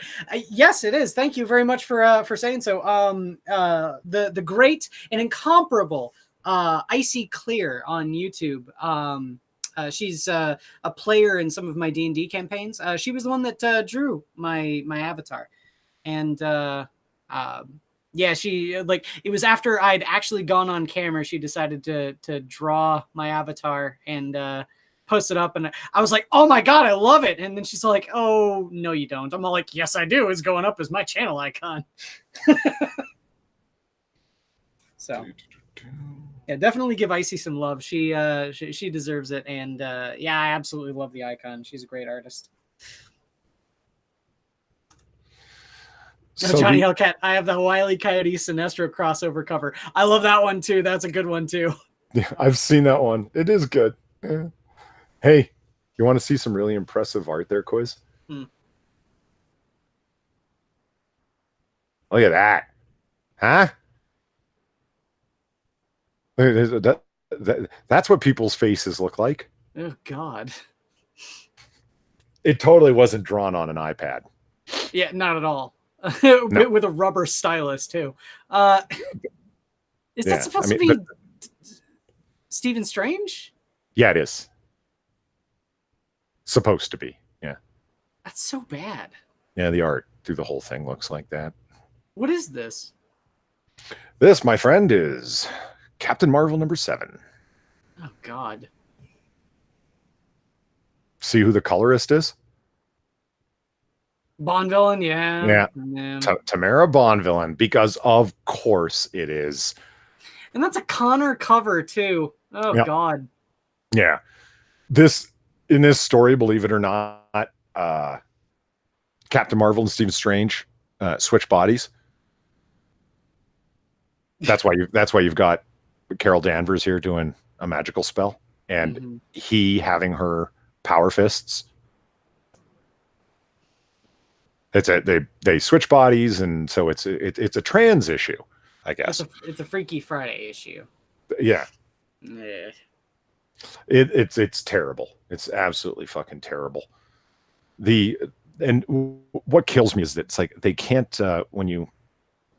the writer, of course, is Kelly Thompson. Kelly Thompson, yeah. Right. And the artist that we're talking about here is Anna Paola Martello. And then the color artist is Tamara Bondvillain. It's always females across the board working on Captain Marvel. Yep. The letterers are done by the company VC and Clayton Cowles, and Marvel has no control over their hiring practices over there. Otherwise, you're goddamn right the lettering would be done by a woman, not having a filthy penis haver letter this comic. Yeah. Fucking kills me. I just it's like the way that they Black Panther in the crew. Yeah, I gotta have all black people working on it. Why? Don't you guys realize you're just being really, really racist about this? Well, or sexist? It's to be fair, to be absolutely as fair as I possibly can be to the people that are making these decisions, though. Can you imagine the backlash they would get if they didn't? I guess. Yeah, somebody might actually buy it. I mean, quality control aside, it's the fact that these people, if they step out of line in the social justice circle, especially considering that they've already kowtowed to it, if they step out of line, it's just straight up nothing but badgering them until they course correct. And that's the reason why you never give these people an inch. They demand that you change something. Tell them to go fuck themselves. Well, they feel entitled to make those demands, and that's the sickening part is just because you don't like something doesn't mean the world has to change for you. Yeah. Suck it up, Buttercup. Stop being a crybaby bitch. Oh, was that out loud? Sorry. You little bitch. Jesus. So did Doctor Strange play with her boobies once, or? I mean, that's what I would do. But, then he's going to be really disappointed because it's Captain Marvel. Is there not going to be anything there, I didn't even think about that. Like, you're Stephen Strange in Carol Danvers' body, and then, like, after you switch back, it's like, all the filthy things you did to me. And she's like, why did you do that? And he's like, it's cool, I'm a doctor. You may want to go get your mammogram. Just saying. I checked you everywhere, and I mean everywhere. I don't even have my my residency for my pap smear. He's not even a licensed doctor anymore. I mean, I haven't been practicing in over a decade. Just saying. Yeah, because he was a surgeon before his hands got all screwed up. And then you got to remember that he's not a practicing doctor anymore. So you don't want to take medical advice from this guy. I don't know why they trust him with the being Sorcerer Supreme. Obviously, he's got some quality control issues going on. Just throwing that out there. So the Marvel Like, by itself. it's Mammogram. Jesus. That's a good one, Mike. Why doesn't Shaft have a plucky sidekick called Balls? No, he's got two of them, and they test his patients, so they're the testes. Oh man. God. Them nuts. At a BCS, can't they find good female writers and artists? I have read comics that have female writers and artists, and yes, they can. It honestly seems more like group keeping than anything. It seems politically oriented. I don't know how else to explain that there is such consistency amongst them in the way that they think. You know what I'm talking about here? Like, what are the fucking odds? Do you just hired someone because they're a talented writer and they turn out to be a Drumpf hater who's championing the LGBT POC? I mean, come on. It's in groups, and they discuss with each other and get their friends hired is what it is. It's all in group. Let me grab a Streamlabs real quick, if you don't mind. Thank you, Bubba Hotep. Have some money to defend against the meth attack squirrels. Thank you. I will use it for that. I have to buy some more traps. Well, BG says sad when you find better art in Tumblr and DeviantArt than on Marvel's comics. Where do you think it all comes from? Yeah, I was going to say it's why comic book channels, including this one, joke that this looks like Tumblr art. I think that's where they're hiring a lot of their people from. And we all have these guesses as to why it is. Their page rates are much lower now, like how much they pay them per page to ink or color or draw. It's so much lower that they can't actually bring in top talent that command a higher page rate. It's like we're only willing to pay $100, $125 a page, where like really talented artists are getting like $250, $300 a page. Their budget isn't going to support that. That's one of the best guesses. Well, they would be able to afford higher paid talent if they'd cancel some of these really low selling books and divert that money toward these better artists. Well, God, we did that last week. Remember when I showed you the spreadsheet of just how many comics they have coming out on a monthly basis and how many miniseries they have concurrently running and the new ones that are set to come out? It was up there, 98 titles? Well, I was talking to the comic shop guy today, and he had to put his August order in, and he blew his budget by almost $1,000 because of the Absolute Carnage crossover that's coming up. He said, I got people that want one copy of it, and I got to get it for them. But then you have your Absolute Carnage and then all the stupid spin-off titles. There's Absolute Carnage Deadpool, and they pulled a stunt with them where if you want the incentive cover, you have to order 3 times what you ordered on War of the Realms issue 3. Right. And he was like, that's killing my budget. That's a $10 book. I have to get 12 of them because he ordered almost no copies of War of the Realms 3. He's like, if I was a bigger store, that'd cost me a fortune. And I mean, he's got to blow $100 doing that, And speaking of the crossover thing and the predatory marketing incentive stuff, like Captain Marvel is a War of the Realms crossover, the one that I just showed. Even that doesn't help it sell. It's not going to. We'll look at Comic-Con next month and see that its sales are not any better than they were previously. It's on a drop. It's only at issue 7 with all the hype around the MCU film, and you guys still can't sell that. Yeah. Your writers suck. You don't do anything interesting with the character. The character herself in and of herself is pretty lackluster. So they're boring and predictable. They don't do anything anymore. They sit around and eat and have conversations like an episode of the Gilmore Girls. It's tiresome. And the crossovers are even more tiresome. People are sick of that. How many tie-ins can you legitimately afford at $4 a piece? I mean, your miniseries just kind of coalesces what happened in those other spin-off books. So like War of the Realms, is kind of just consolidating what happened in Spider-Man's miniseries and Asgard, whatever. I don't even know what the miniseries are because my comic shop doesn't even carry most of them. They're sick of this crap. They don't sell. They just sit there and they put the banner on everything and people are just skipping them. They've got like 4 copies of the last issue of Venom sitting out. And he's like, yeah, the Venom guys won't buy it because Donny Cates didn't write it. Cullen Bunn did. And nobody likes Cullen Bunn. It's boring. So they just sit there, even though he bought those because they say War of the Realms on it. He was hoping the regulars would buy it. Regulars didn't want it because they thought, well, it's a crossover tie-in. I don't know what's going on in that stupid miniseries, and I want nothing to do with it. Yeah. Matt of Winter asks if I'm drunk right now. No, I'd be having a lot more fun if I were. And this is Kyle asked, or just said, everything has to be political now. Yeah, you're not kidding. The next story you're about to cover is going to show exactly what goes wrong when people do that and make everything fucking political. Jack Gunsky, feminism doesn't support talent. It only supports untalented women. I hear what you're saying, but it's more like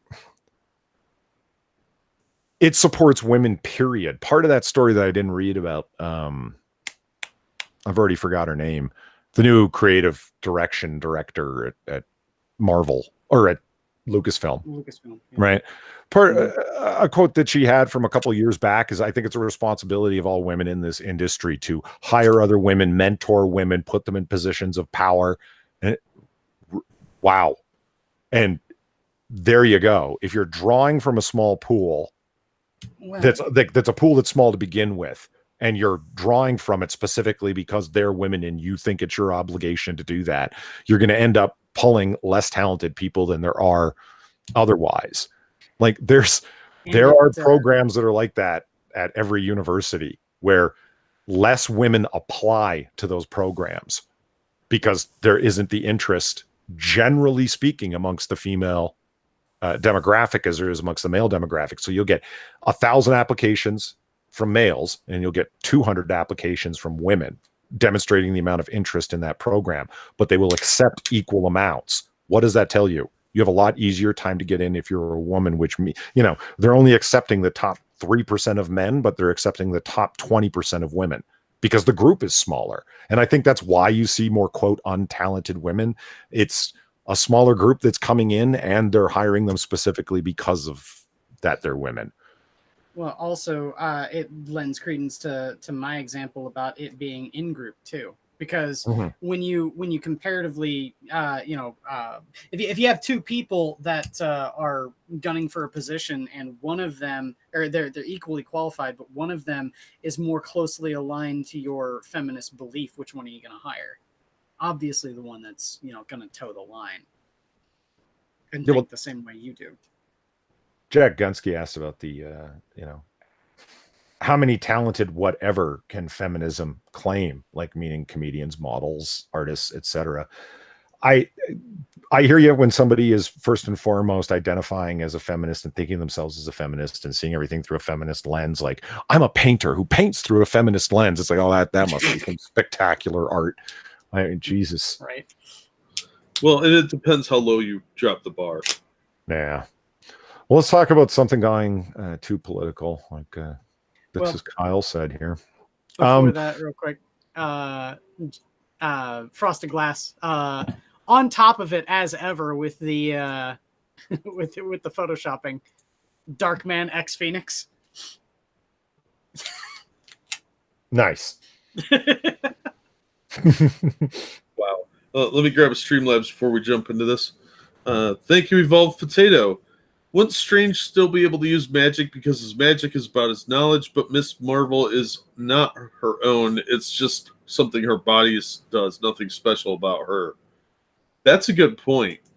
Yeah, because like it's the fact that she's Kree that has her. Well, isn't Stephen Strange fundamentally changed too by being the Sorcerer Supreme? I suppose there'd be some like magical residue. Plus, he's still got the cloak and the Eye of Agamotto. But yeah, I think Strange would definitely come out ahead. He's got all those magic powers, and now he's got boobies and laser beams. So and the Kree blood. So. Yeah. Sorry, Polly, interrupted you. That's all right. Marina Sirtis said a bunch of dumb shit. There you go. Star Trek fan does not equal a Republican. It doesn't. No. You're not a Star Trek fan, Polly. No, I guess not. But I'm a registered independent, so I kind of get out of that, I guess. Yeah, I don't know. Where's her world famous empathy for Republicans? That was fictional. Oh, She was an empath, yeah, no question. But not for Republicans though. yeah. Let me see here. Quiz, you are our resident Dungeons and Dragons lore master. Mm-hmm. Much more so than the rest of us. Mm-hmm. I've heard all of the fuckery about D&D here lately, so.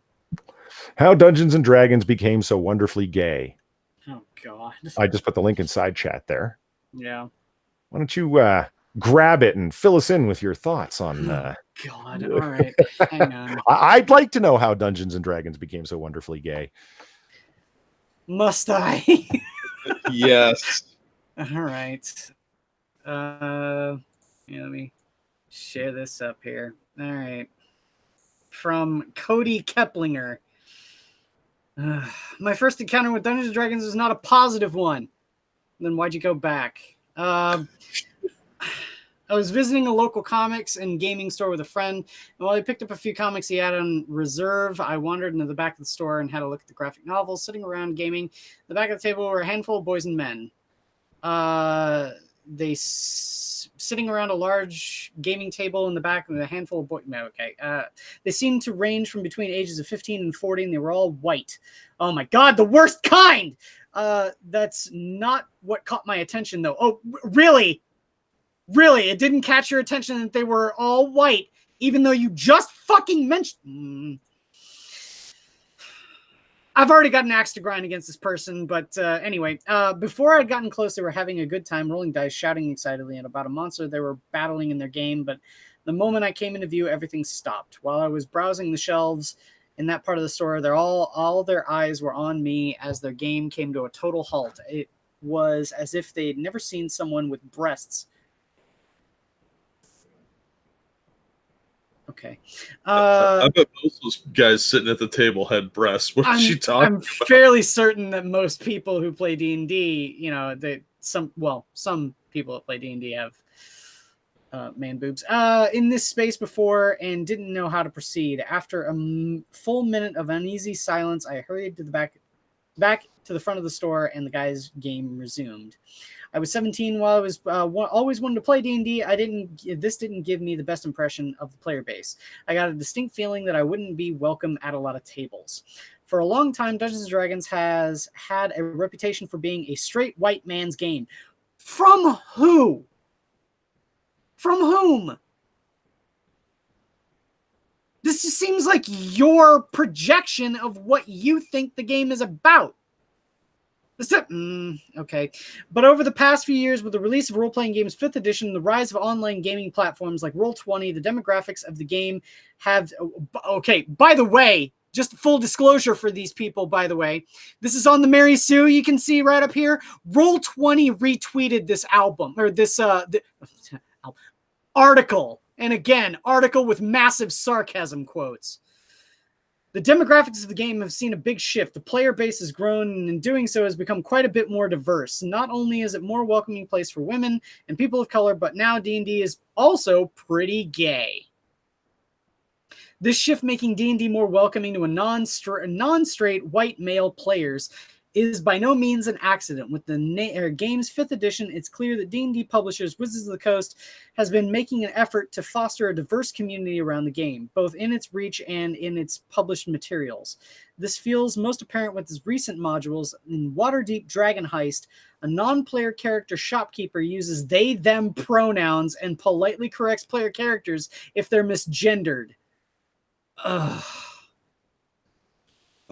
Can I point out that I would like to make a 5th level paladin who's out to make Faerun great again.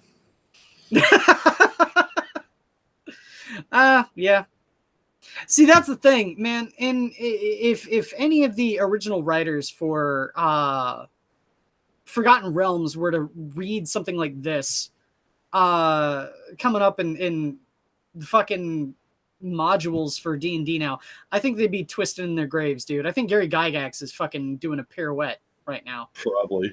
Because this kind of shit did not fucking matter. If you're sitting there utilizing the game space to, you know, bully and kowtow people into your political ideology and, like, you know, forcing people to conform to your way of thinking and telling them, I'm actually not he or him, I'm a they, then yeah, of course you're not going to be welcome at the table space. I'm surprised you're welcome in public.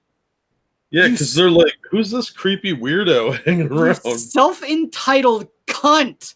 Go fuck yourself. The reason why people don't like you, like when you're sitting there telling people what your pronouns are, is because you're telling them what to say. That flies in the fundamental face, fundamentally in the face of people that are trying to be free. Because the natural reaction when you tell people what to say or what to think is to rebuke you. All right? Just saying. That's probably the reason why you get pushback. Ever given that some thought? You may want to think about that. Anyway. Thinking is not this lady's specialty.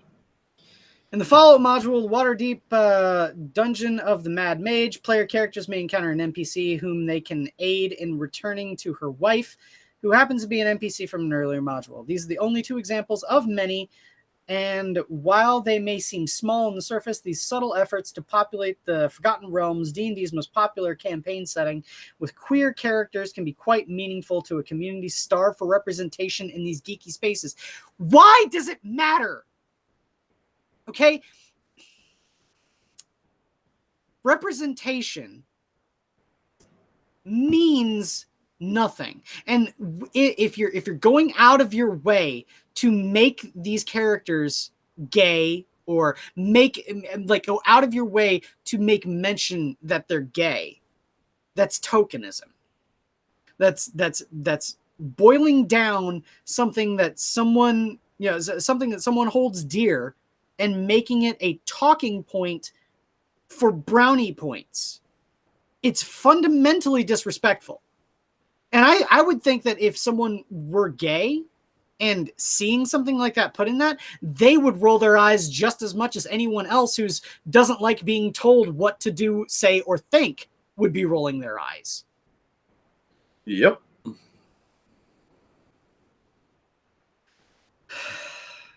The ability to find groups and play online has also made a tabletop role-playing spaces more accessible for LGBTQ plus players. For those who don't know about other players or feel comfortable playing at local gaming store, it's become easy to find opportunities to play via a virtual tabletop using Skype or Discord for voice. This has offered a level of anonymity and safety for some players, but it's also created an opportunity for queer players to find one another. At any given time, you can go to a Roll20 and search for LGBT or LGBTQ+, and find games that market themselves as queer-friendly, or even games primarily focused around queer narratives. This is not Grindr. It's a fucking board game. Well, are you guys playing Fatal? That's the only way that I can... Because, like, if you're going around specifically looking for LGBTQ or LGBTQ+, here's the thing. Regardless of whether or not you think it's okay to be gay or not, I don't care. Okay? That does not matter at all. But these two things are about sexuality and sex. Okay? Some people don't want sex in their games and think it's actually awkward as fuck if you're going to be sitting there talking about how much you want to fuck the other man in the group. Okay? Some people just don't want that in their fucking game. Can you imagine sitting at the table with these people? Like, yeah, I'd like to attack the dragon. Attack him, you bigot monster! Do you have a license for that broadsword? It's not. It's, anyway. it's I don't not like that. It's just as awkward. Okay, if some like sweaty neckbeard sits there and goes like, "Is the barmaid hot? I want to fuck the barmaid." Okay, it's just as awkward. And I want it everywhere. yeah, it's like, yeah, you're doing the Dead Wives. Yeah. But it's just as awkward if people are going to be sitting here talking about wanting to fuck someone in their game, especially when other people are not down with having an erotic role-playing game. Okay, there are places for that sort of thing, and Dungeons and Dragons is not necessarily a place where every single person wants to talk about sex and your sexuality. All right, it does not need to be represented because people are not going to want to be talking about sex in their role-playing game. Well, also, I mean, do you have to get consent from the dice before you roll it? And when you roll it, do you have to give a trigger warning that you're going to roll a die and the result may make some people uncomfortable? How weird is this going to get? Well, there's another level to this too, because there's a lot of discussion around whether or not it's okay to kill player characters, and Really? yeah, like that's a major point of contention. People put themselves entirely into their games too much. Like we've talked about this before, and I think it's an interesting thought experiment that the reason why some of these people, when criticized when it comes to comic book writers and artists, the reason why they take it so hard is because yeah, I know. I just got the double entendre. The reason why they take it so hard is because they don't see the criticism is of their writing or their art. They see the criticism is of them.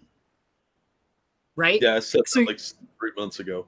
Yeah, you're not criticizing oh god, Gay Iceman. The writer. Cena Grace. Cena Grace. You're not criticizing Gay Iceman.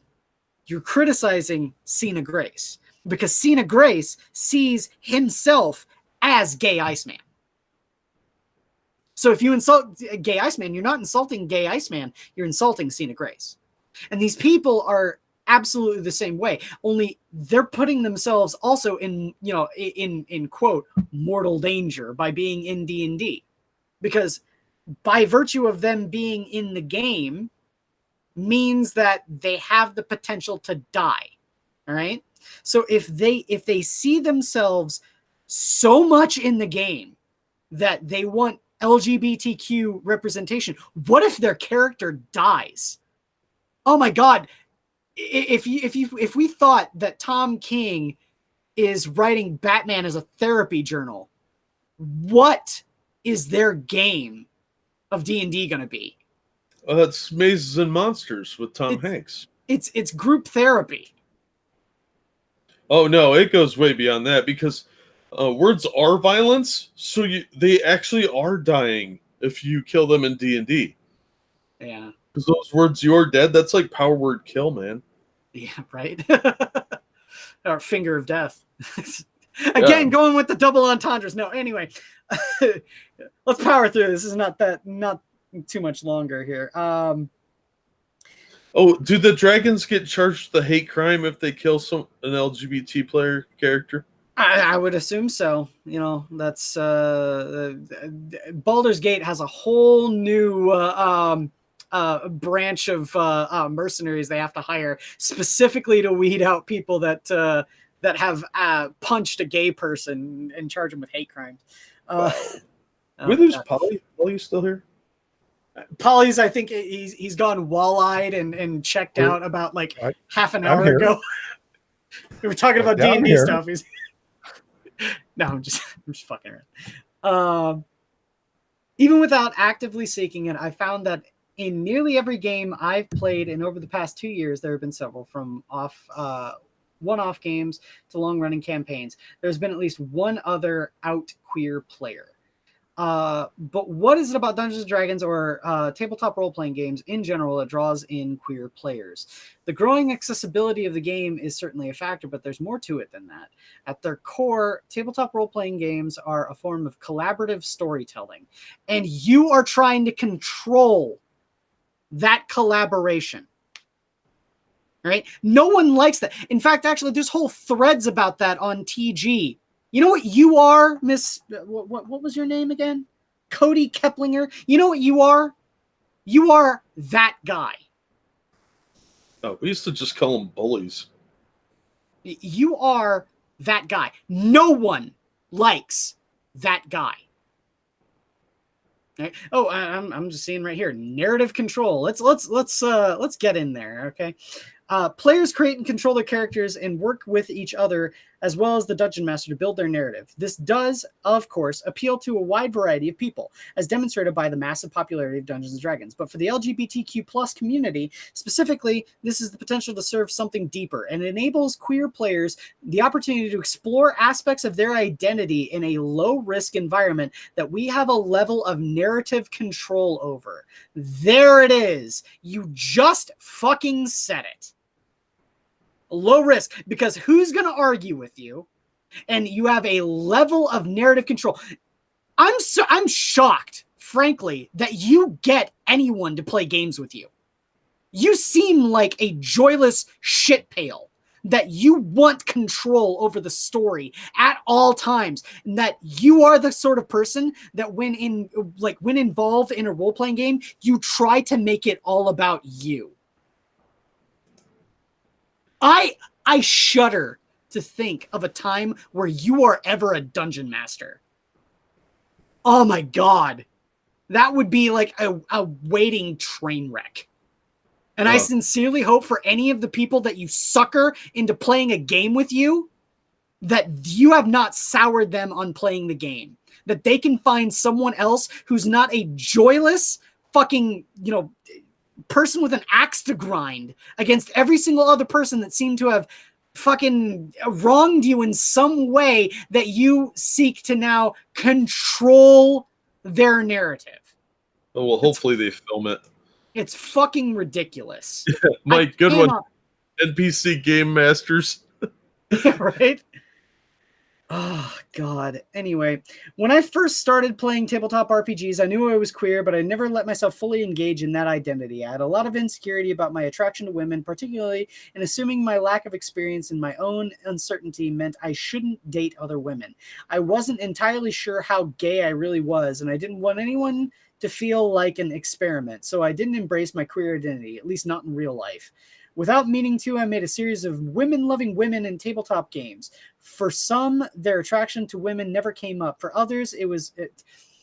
Right? You even say it out loud in your fucking article. Okay? For some, their attraction to women never came up. Why then does it fucking matter? Dude, I know we're surrounded by orcs right now, and there's a dragon coming down the hall. But I gotta tell you, I'm really into chicks. When does it come up, really? Why does it matter then? Representation. This little sentence right here completely destroys the idea of representation in a game space. Let me grab a Streamlabs real quick. Thank you, Mike Perlette. Buy some rat traps and cheese whiz. Will do, buddy. The cheese whiz will mostly go in my stomach. Oh my God. For others, it was a major part of the storyline because you made it a part of their storyline. And I shudder to think what the players went through. The more I played tabletop RPGs, the more comfortable I came with exploring my own sexuality. No, you're not exploring. The more comfortable I became with my own sexuality. Shouldn't you be exploring that with your partner? Why do you need to explore that in fucking tabletop RPGs and making all of your players suffer? I guarantee you all of your friends don't want to know about your sex life. They don't. Just saying. God damn, man. I found myself deeply invested in the love lives of right there. You found yourself deeply invested in the love lives of your characters. Did anyone else? Are you ruining their game by being invested in the love lives of your characters?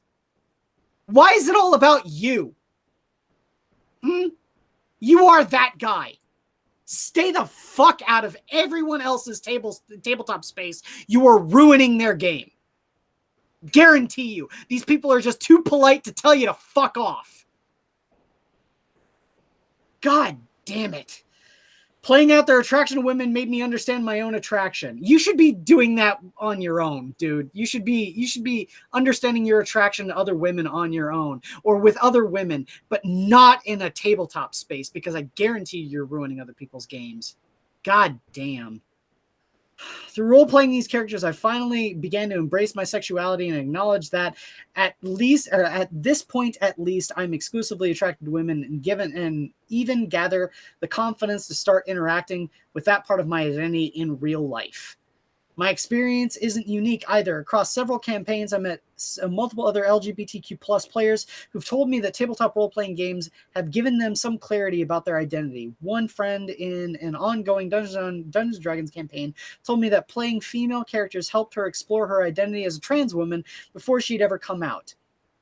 Others told me that it was helpful for them to explore their sexuality in a fictional setting that was free of homophobia before being open about it in their daily lives.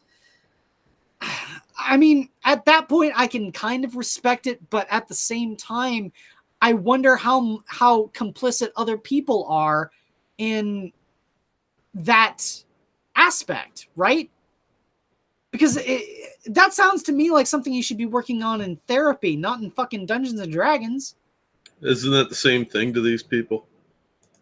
For some of them, I guess, but God, see, man, whenever you get involved in any sort of role-playing game, you have to judge the crowd that you're going to be, playing the game with, whether you're a player or a DM. And if people are going to be put off by having sex or sexuality in the game, regardless of whichever one it is, if the straight dude is sitting there talking about wanting to bang the fuck out of every barmaid you see, that's going to be ruining someone's game, right? Yeah. Whether or not it's the person that's actually at the table or not, cool. You judge that based around the people that are involved in the game. But good God, I would say that there's actually a vast majority of people that actually don't want to sit there and talk about sex or sexuality in their game. They want to roll dice and kill things. Well, they want to roll dice, kill things, and explore the intrigue of the mystery, right? There's people that want to explore the castle and delve down into the ruins and figure out what caused the king of the lordly realm to have lost his mind and descended into the sacrificing the people of the town to his dark god, and sort of stuff like that. People aren't going to want to discuss about how much you want to fuck the barman when people are being taken to the king and sacrificed for his necromantic rituals. What the fuck does you wanting to fuck other people and places in the of the same sex in this setting have to do with that necromantic king? What the fuck does it have to do? Okay, it has nothing to do with it. It has nothing to do with that collaborative storytelling. That, sir, is a hate fact. And may I point out that Polly is at 599 subs. Can we get him over 600 before the end of this? Just only one more. Anyway. Oh, God. All right. We only got a couple more. All right. Again, LGBTQ plus people have often starved for representation in geeky spaces, but Dungeons & Dragons offers queer people the chance to create the representation they want and take control of it. In the hands of a good dungeon master, these stories don't have to fall into the common tropes that queer audiences find so frustrating. Bad dice rolls can lead to tragedy, but they don't define a character's entire arc. Their stories can be more than just queer pain. These gays don't have to be buried. It amazes me looking back on the day of the comic book store over a decade ago how much my impression of Dungeons & Dragons has changed. It amazes me that there was a time when I felt I wouldn't be welcome. Now it's such a crucial part of my life. I don't know who I'd be if I never started playing. I look for groups to play in, to the Critical Role fandom, to the conversations about D&D on social media. I see so many queer people who are passionate about the game. Straight white men might still make up the majority of Dungeons & Dragons players, but the game no longer caters solely to them, which is a good thing for both Wizards of the Coast and the queer geek community. The Dungeons & Dragons is so gay now, I couldn't be happier about it. Oh my God. Cody Keplinger is the author of several books for kids and teens, including The Duff. I don't know. Isn't it? Wait, The Duff, isn't that the a term for the fat friend? Yeah, the ugly fat friend. The one that you take with the bar to slough off to make yourself look more attractive. Yep. And that's for kids? Well, yeah, it's And a young teens? adult novel. What the fuck? They made a movie about it because some girl realizes that she's the Duff. All right. No, Social justice, if you didn't know, has infested the young adult market to the point where young adult is synonymous with SJWs. Like, they've taken over that entire genre of literature. Unless you self-publish, you're not going to write a young adult book that doesn't have a lot of social justice in it. oh my God. Like I said, man, the major problem is the fact that these people are wanting to control the narrative. They're wanting it to be all about them. Well, guess what, bitch? It's not all about you. It's not. It just isn't. Right? And so if you're sitting there talking about how I need representation to feel represented, why aren't you representing yourself? Just a thought. Well, if people weren't so self-obsessed, maybe. But we live in a culture now that is all about me and how special I am. And the world revolves around them. So, of course, they're going to make everything they go into about themselves. Yeah.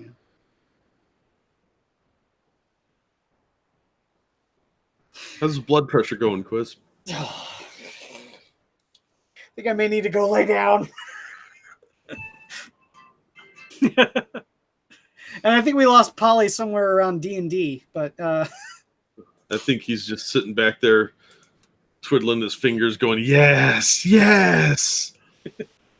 stoke okay there, the Polly? rage. Polly? Polly? He may have wandered off. Or Might have. He's probably getting a cup of coffee to He's probably calling you an ambulance. Oh no, I play up my anger quite a bit. I get passionate about it because I am, man. Like I take the actual interpretation of what they try to say, right? Because these people sit there and talk about representation and wanting to be wanting it to be inclusive. All right. You know how you be inclusive? Not make it all about you. Right. So if you write the story that's engaging, that if you're a DM, you get the players involved in what's happening. And it doesn't have to be all about one aspect of their being. It doesn't have to be all about the fact that one of the characters is gay. No, it has to do with the fact that these characters are in some way, shape, or form meant to solve a problem. And that problem transcends the fact that they're fucking gay, right? Because I guarantee you, not every single person at that table wants to talk about who you may or may not want to fuck. Just saying. So you're saying story is more important than a fictional character's feelings? Yes. You're a monster. I am. I mean, I look up Inquisitor in the monster manual. I think you'll find the picture of my icon right there. I'm a CR20, bitch. Tell me again why you don't make regular videos. I probably should. My We've problem been is, telling you that for ages. Polly's been on you about that for years now. yeah, my problem is that I don't have as much time as I really wish I did. You know. That sounds like an excuse, not a reason. Yeah. Because that rant was pretty awesome and 100% accurate as far as I can tell. I know it's the problem is that, like, you know, when you try to bring these things. And by the way, Polly is there's Polly. He's having some mic issues. Yes. Hello. You good? Hey, buddy. Hey, there he is. I say the problem is that you can't bring up these sorts of ideas to these people because they will immediately shut down, right? It's not about the fact that, you know, you bring up any sort of salient point. They'll sit there and say, oh, you don't want gay people in your game. I never fucking said that. Okay, I don't care if you're gay or not, but what does who you want to choose or who you want to fuck, what does that have to do with the game we're currently playing? And not only that, how awkward are you making it for other people talking about how much you want to fuck other things in this game? Right? I'm just saying. Yep. It's inconsiderate assholes. Polly, you were having mic issues. What do you think about all this? When you're playing a game of D&D, how often does sex in general play a part in the game? Like it's I'm sure it's going to come up where I don't, you tell me. It can. I mean, there are people that play erotic D&D games, right? Okay. But that's Weird. that's the thing, is that it's weird, and it's the sort of thing where people have to go in there knowing and expecting that that's going to be part of the game. If you go into a D&D game and someone just immediately starts talking about how much they want to fuck someone, regardless of which gender it is, right? If they're gay or if they're straight, if they sit there and just, you know, keep on going off, I want to fuck, I don't want to fuck, I want to fuck, I want to fuck, I want to fuck, people are going to sit there and say, no, get the fuck out of my game. And rightly they should, because it's awkward as fuck. Yeah, it might come up once every couple of months, like somebody has to seduce a barmaid for information or something. Right. But otherwise, I've never had it come up that much in any of my games. I've played with gay people, I've played with lesbians. It doesn't come up. People just want to roll some dice and kill some monsters, solve a mystery, whatever. It's not about sex. That's something like teenagers would do. That's a good point. Yeah, it's something that, you know, hormonally fucking combative teenagers would do. That's a very good point.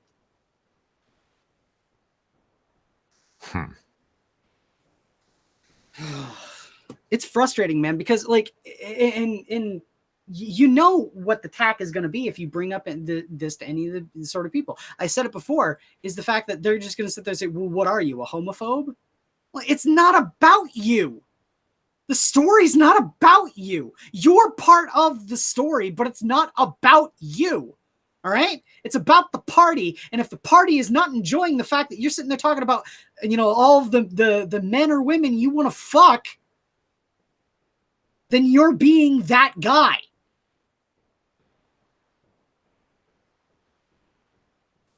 Well, I think that's where you got it wrong, because it is about me, because I don't know if you've heard, but I'm pretty special. And when you're special, it is all about you. We'll leave your helmet alumni out of this. But you found a good article there, Polly. Good job. The veins throbbing in my forehead. Thank you. Now, if your chest starts hurting, let one of us know so we can call 911 for you. All right. Yeah.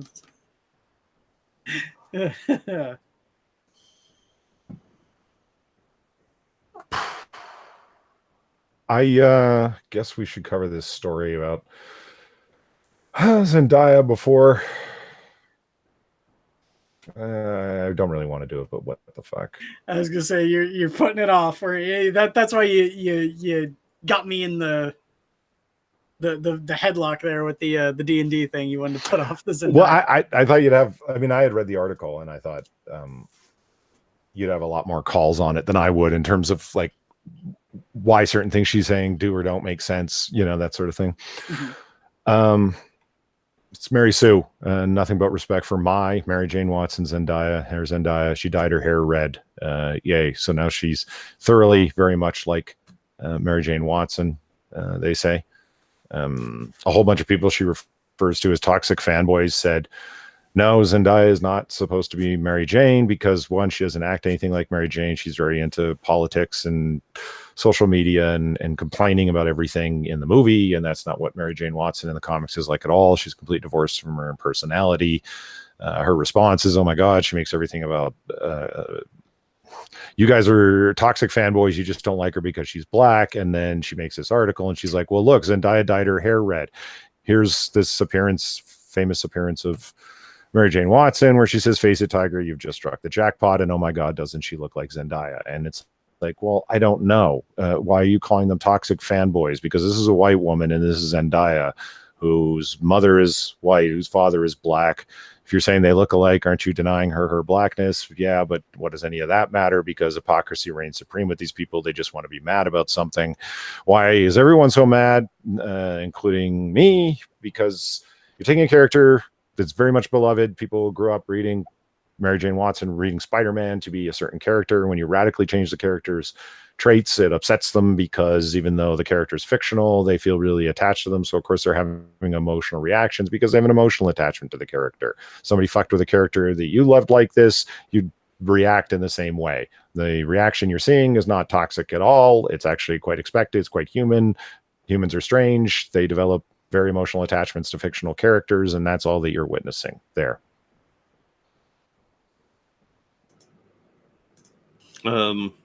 Yeah, what he said. I think Zendaya is just an overrated actress. I'm not saying I wouldn't have sex with her, like that's ever going to come up, but she's just overrated. And to even compare her to somebody that would play Mary Jane is insulting because she doesn't have the personality to pull off playing Mary Jane. You know, she's not a happy person from what I can tell. She seems like kind of a miserable bitch.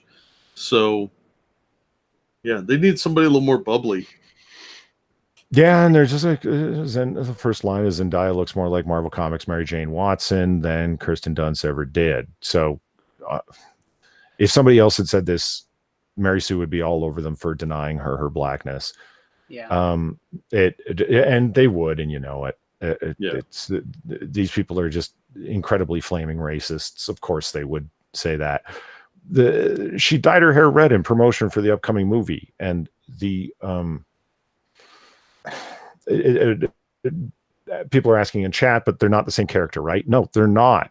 But then they are, and they're not. Like her name is Michelle, but her friends call her MJ, is the line in the movie. And people are like, this is supposed to be Mary Jane, who goes by the nickname MJ in the comic books. No, it's not. It's totally not her. But then you guys flip out, and you guys meaning like the Mary Sue writers, Rachel Leishman in this case. And it's like, this is my Mary Jane Watson. Well, and we've read the articles before months back. We're saying this isn't Mary Jane, you toxic fanboys. Stop overreacting. This is a different character. Get over it, okay? Well, what else do you expect? It's a constant moving goalpost thing. I don't even think they have goalposts. They're saying, see those imaginary goalposts over there? They're there. Trust me. Aim for them. Okay, I will. They're not there. Like it. Still not good enough. Yeah, like months ago you said that she wasn't Mary Jane Watson toxic fanboys. Calm down. Well, this is my Mary Jane Watson toxic fanboys. It just, the only consistency is you want to call people toxic fanboys. Yeah. Yeah. Bubba Hotep. Her name is literally not Mary Jane. Yeah, it's not. And they themselves were making that very same. Mary Sue and a whole bunch of the angries on Twitter, the blue check marks showed up and said, calm down, cishet white males, calm down. This isn't Mary Jane. And then, when she dyes her hair red, oh my God, she looks just like Mary Jane. And here's a whole bunch of pictures from the comics to prove it. If somebody else had said, and like I'm repeating myself now, like if somebody else had said that, well, if you dyed with red hair, she totally looked like Mary Jane. What are you talking about? You're denying her black identity. It's like, fuck you guys, man. Yeah. It's a hive of hypocrites. It's all the Mary Sue is.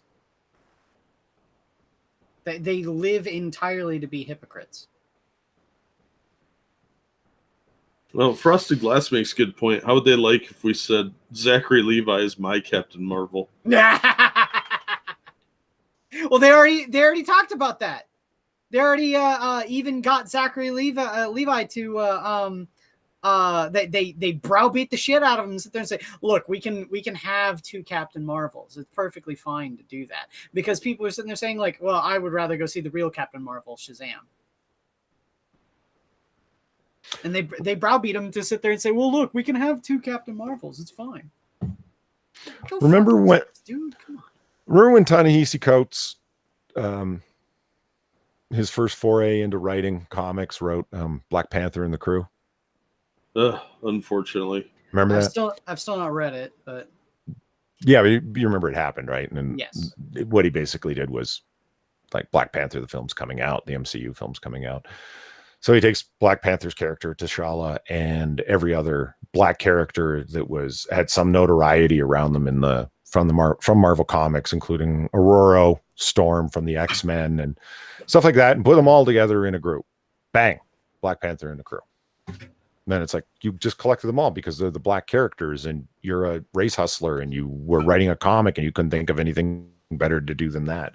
So, so anyway, that was Ta-Nehisi Coates' deal.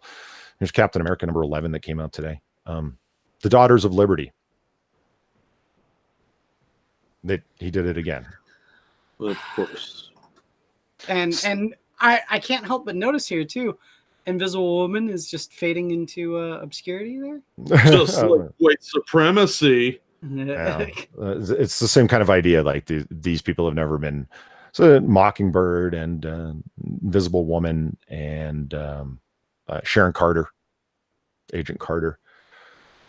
So Captain America, Steve Rogers, is the captain of nothing because everybody is disillusioned with superheroes, and Steve Rogers, being the embodiment of American patriotism, quits being Captain America because he's just so disillusioned with the American government and how corrupt it is. And so he's now referred to as the captain of nothing in Ta-Nehisi Coates' writing stint, because of course he did, because Ta-Nehisi Coates always writes the same way. Fuck America, everyone's racist, everyone's sexist, and I have to create new ad hoc groups that are identified by their genitals or their skin color. So he did Black Panther and the Crew before. Steve Rogers, of course, turns himself over to the American government, who swiftly throw him in prison for crimes he didn't commit because they're corrupt and he's righteous, and the righteous man's the one who hates America. See that? And so the Daughters of Liberty get together, and they're the ones that have to rescue him. So the series is Captain America for free. Captain America. It looks like a job for the Daughters of Liberty. So there you go. Yeah. That's what he's doing with Captain America. Here's the thing, right? There was a lot of people that deserved the righteous mockery that they got post 9/11 when Bush was doing the whole Patriot Act thing, and there were a lot of people that used the argument, especially on the right side of the political spectrum during that time, where if you don't love it, leave it, right? That was openly and widely and deservedly mocked. Okay, that's an absurd statement to be making, and in fact, actually does not help the conversation at all. Right? It's a very dumb thing that the right wingers did back in those days. But good God, if it ever does not apply to someone right now, Ta-Nehisi Coates. If you don't love America, if you think it's so bad, fucking leave. Sincerely, a liberal. Yeah, but the shtick that he runs by and that he gets awards by and earns his living by is, I point out the problems while woke people applaud me. It's what happened at the Juneteenth speech that he made. It's why Marvel Comics hired him as a writer, even though he's never written fiction before. It's why it's the subject matter of the books that he writes. To say to him, why don't you just leave America? It would, you're asking him to kill his own golden goose. Of course, he's not going to do that. What he's doing is paper thin, except for the people who support him and think of him as a righteous hero speaking truth to power. So what is there to be done about it? I don't know. retards like me will complain about him online. Well, other retards give him awards, and on it goes. Well, I for one think he looks smelly. Really? Yeah, he looks like he has an odor of fart around him.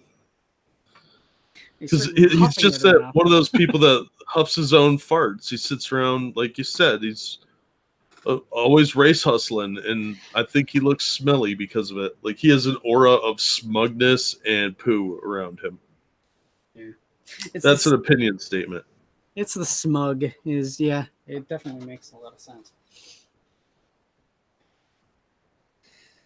Oof. So let's move on to pitches and wrap this thing up. Is anybody ready to go? I can go if you're not. We didn't mean to bring it down, guys. We really do love y'all. Yeah, absolutely. I'll go first. I can if you're not ready. Whatever. No, that's cool. All right. I was gonna pitch Usagi Yojimbo, but somebody beat me to it. And oh man, I'm so glad somebody else found that comic today, because I was like, I gotta talk to somebody about this. Yeah, it's pretty awesome, man. I'm pretty excited about it. Yeah, it's good. Did you read it? Oh yeah. Oh, fuck yeah. I will unashamedly admit I read it in my car. I didn't even wait to get home. Nice. When I got out to my car, I went into the bag and just I'm not gonna wait. Yeah, I forgot to mention it's got an ash can at the back too. Nice. Yeah. I am pitching Jonah Hex Yosemite Sam. Nice.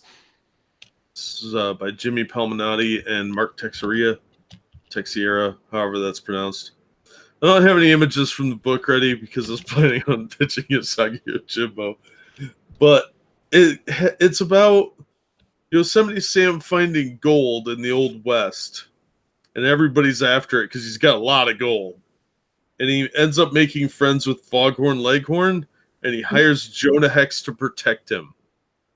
And Jonah Hex is in between jobs, so he's like, easy money, cool. Now, no, it gets pretty bloody pretty fast. It's very much an adult-oriented tale, but it's really, really good. And Yosemite Sam is super short, so there's a lot of funny short jokes.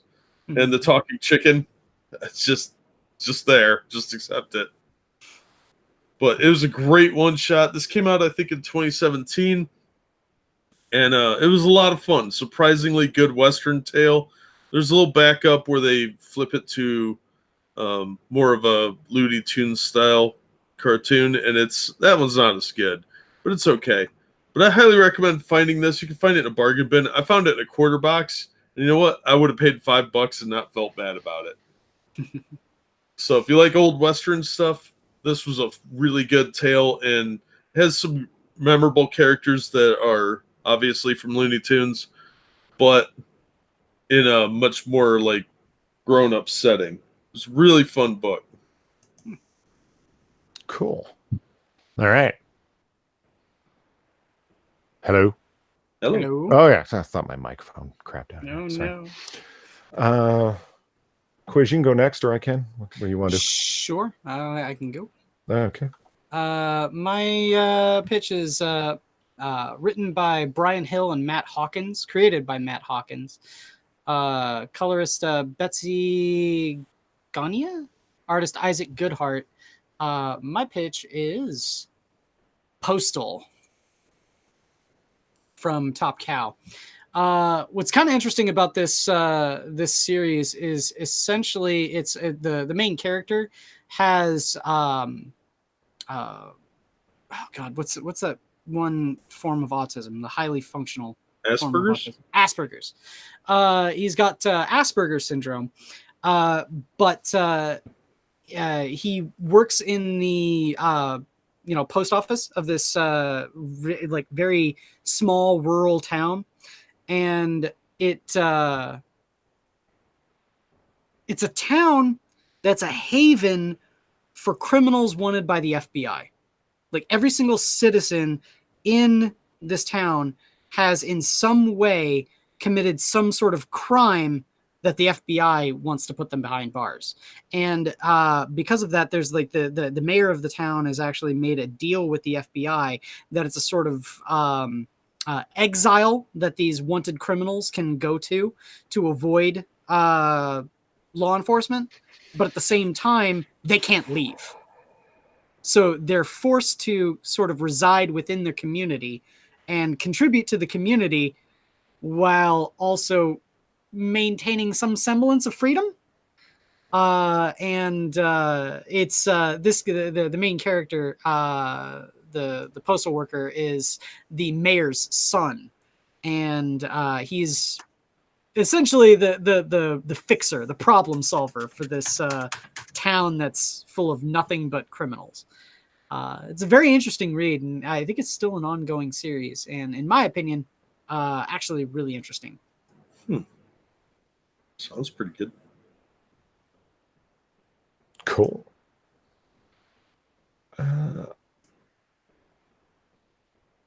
My pitch today is 6-issue limited series, Kitty Pryde and Wolverine. Nice. It's a throwback. It's like 80, I don't know, sometime in the 80s. Oh, it says at the top, 84. I bought this as used editions, like as individual floppies, all 6 of them. It is a 6-issue limited series, but it has been reprinted, as far as I can tell, twice as a collected edition, so certainly available that way. The art is not the greatest, but I don't care. I find it delightfully 1980s and old school style, and it is written by Chris Claremont, which is, best seal of approval possible. This story, unlike a lot of others, deals with Kitty Pryde becoming Shadow Cat, like where she gets her ninja skills from. Her, Kitty Pryde, and Wolverine are always talked about to have this sort of connection bond, very friendly mentor-mentee kind of relationship where he takes care of her as a kid sister kind of thing. There's an old school Dazzler ad. Basically, there's not a lot I can tell about the story that's not going to ruin it. Ogun is a evil ninja demon guy in the Marvel Universe. Basically, what happens is he kidnaps Kitty Pryde and brainwashes her to become a ninja assassin. And Wolverine certainly doesn't want to kill her, but Ogun has brainwashed her to thinking that Wolverine is the target, is her assassination target. And it becomes exotic adventures in Japan, basically, where Wolverine, of course, has this long storied history with Japan, Japanese culture, fell in love with a Japanese princess, etc. So he knows the landscape quite well. But Kitty Pryde is brand new to this land. It's quite exotic to her, but she very quickly ends up becoming an assassin who's trying to kill him as it takes off here in issue number 3.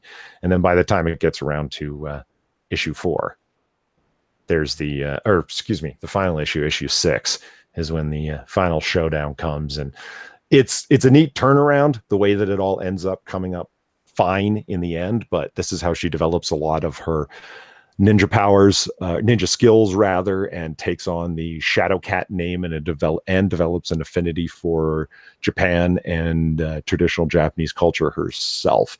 Absolutely worth a read. It's a great fun throwback. It's really talky comic, lots of great dialogue between her and Wolverine. Chris Claremont does his usual fantastic job. Available as a collected edition. Highly recommend it. And say BG just said bad 80s comic art is better than a lot of modern comic art. You're not wrong, dude. Yeah, very true. Very, very true. So there it is, ladies and gentlemen. As always, we appreciate you coming by. And if you haven't on your way out, by all means, like the stream. But thank you for showing up and listening. Final thoughts, guys. Stay awesome. Thanks for the Party donation, on, dude. Yeah, thanks for the donations, everyone. And be sure to tune in next week and check back regularly. Yeah. I'll say thanks for the donations from me as well. And if you are interested in any of these sorts of things, there's, by all means, check them out and look for anything that piques your interest. It doesn't always have to be retail store and doesn't have to be new. The Shadow comics that I picked up, a couple of graphic novels, all of those I bought from Half Price Books. There's a lot of, great, really easy and affordable ways to get into comics, and don't feel put off by the fact that some of them have these massively long, issue numbers. You don't need to start at the beginning. In fact, actually, a lot of the stories are pretty self-contained, only a couple of issues. You don't need to have the entire collection to be invested in the story. Absolutely. Yeah.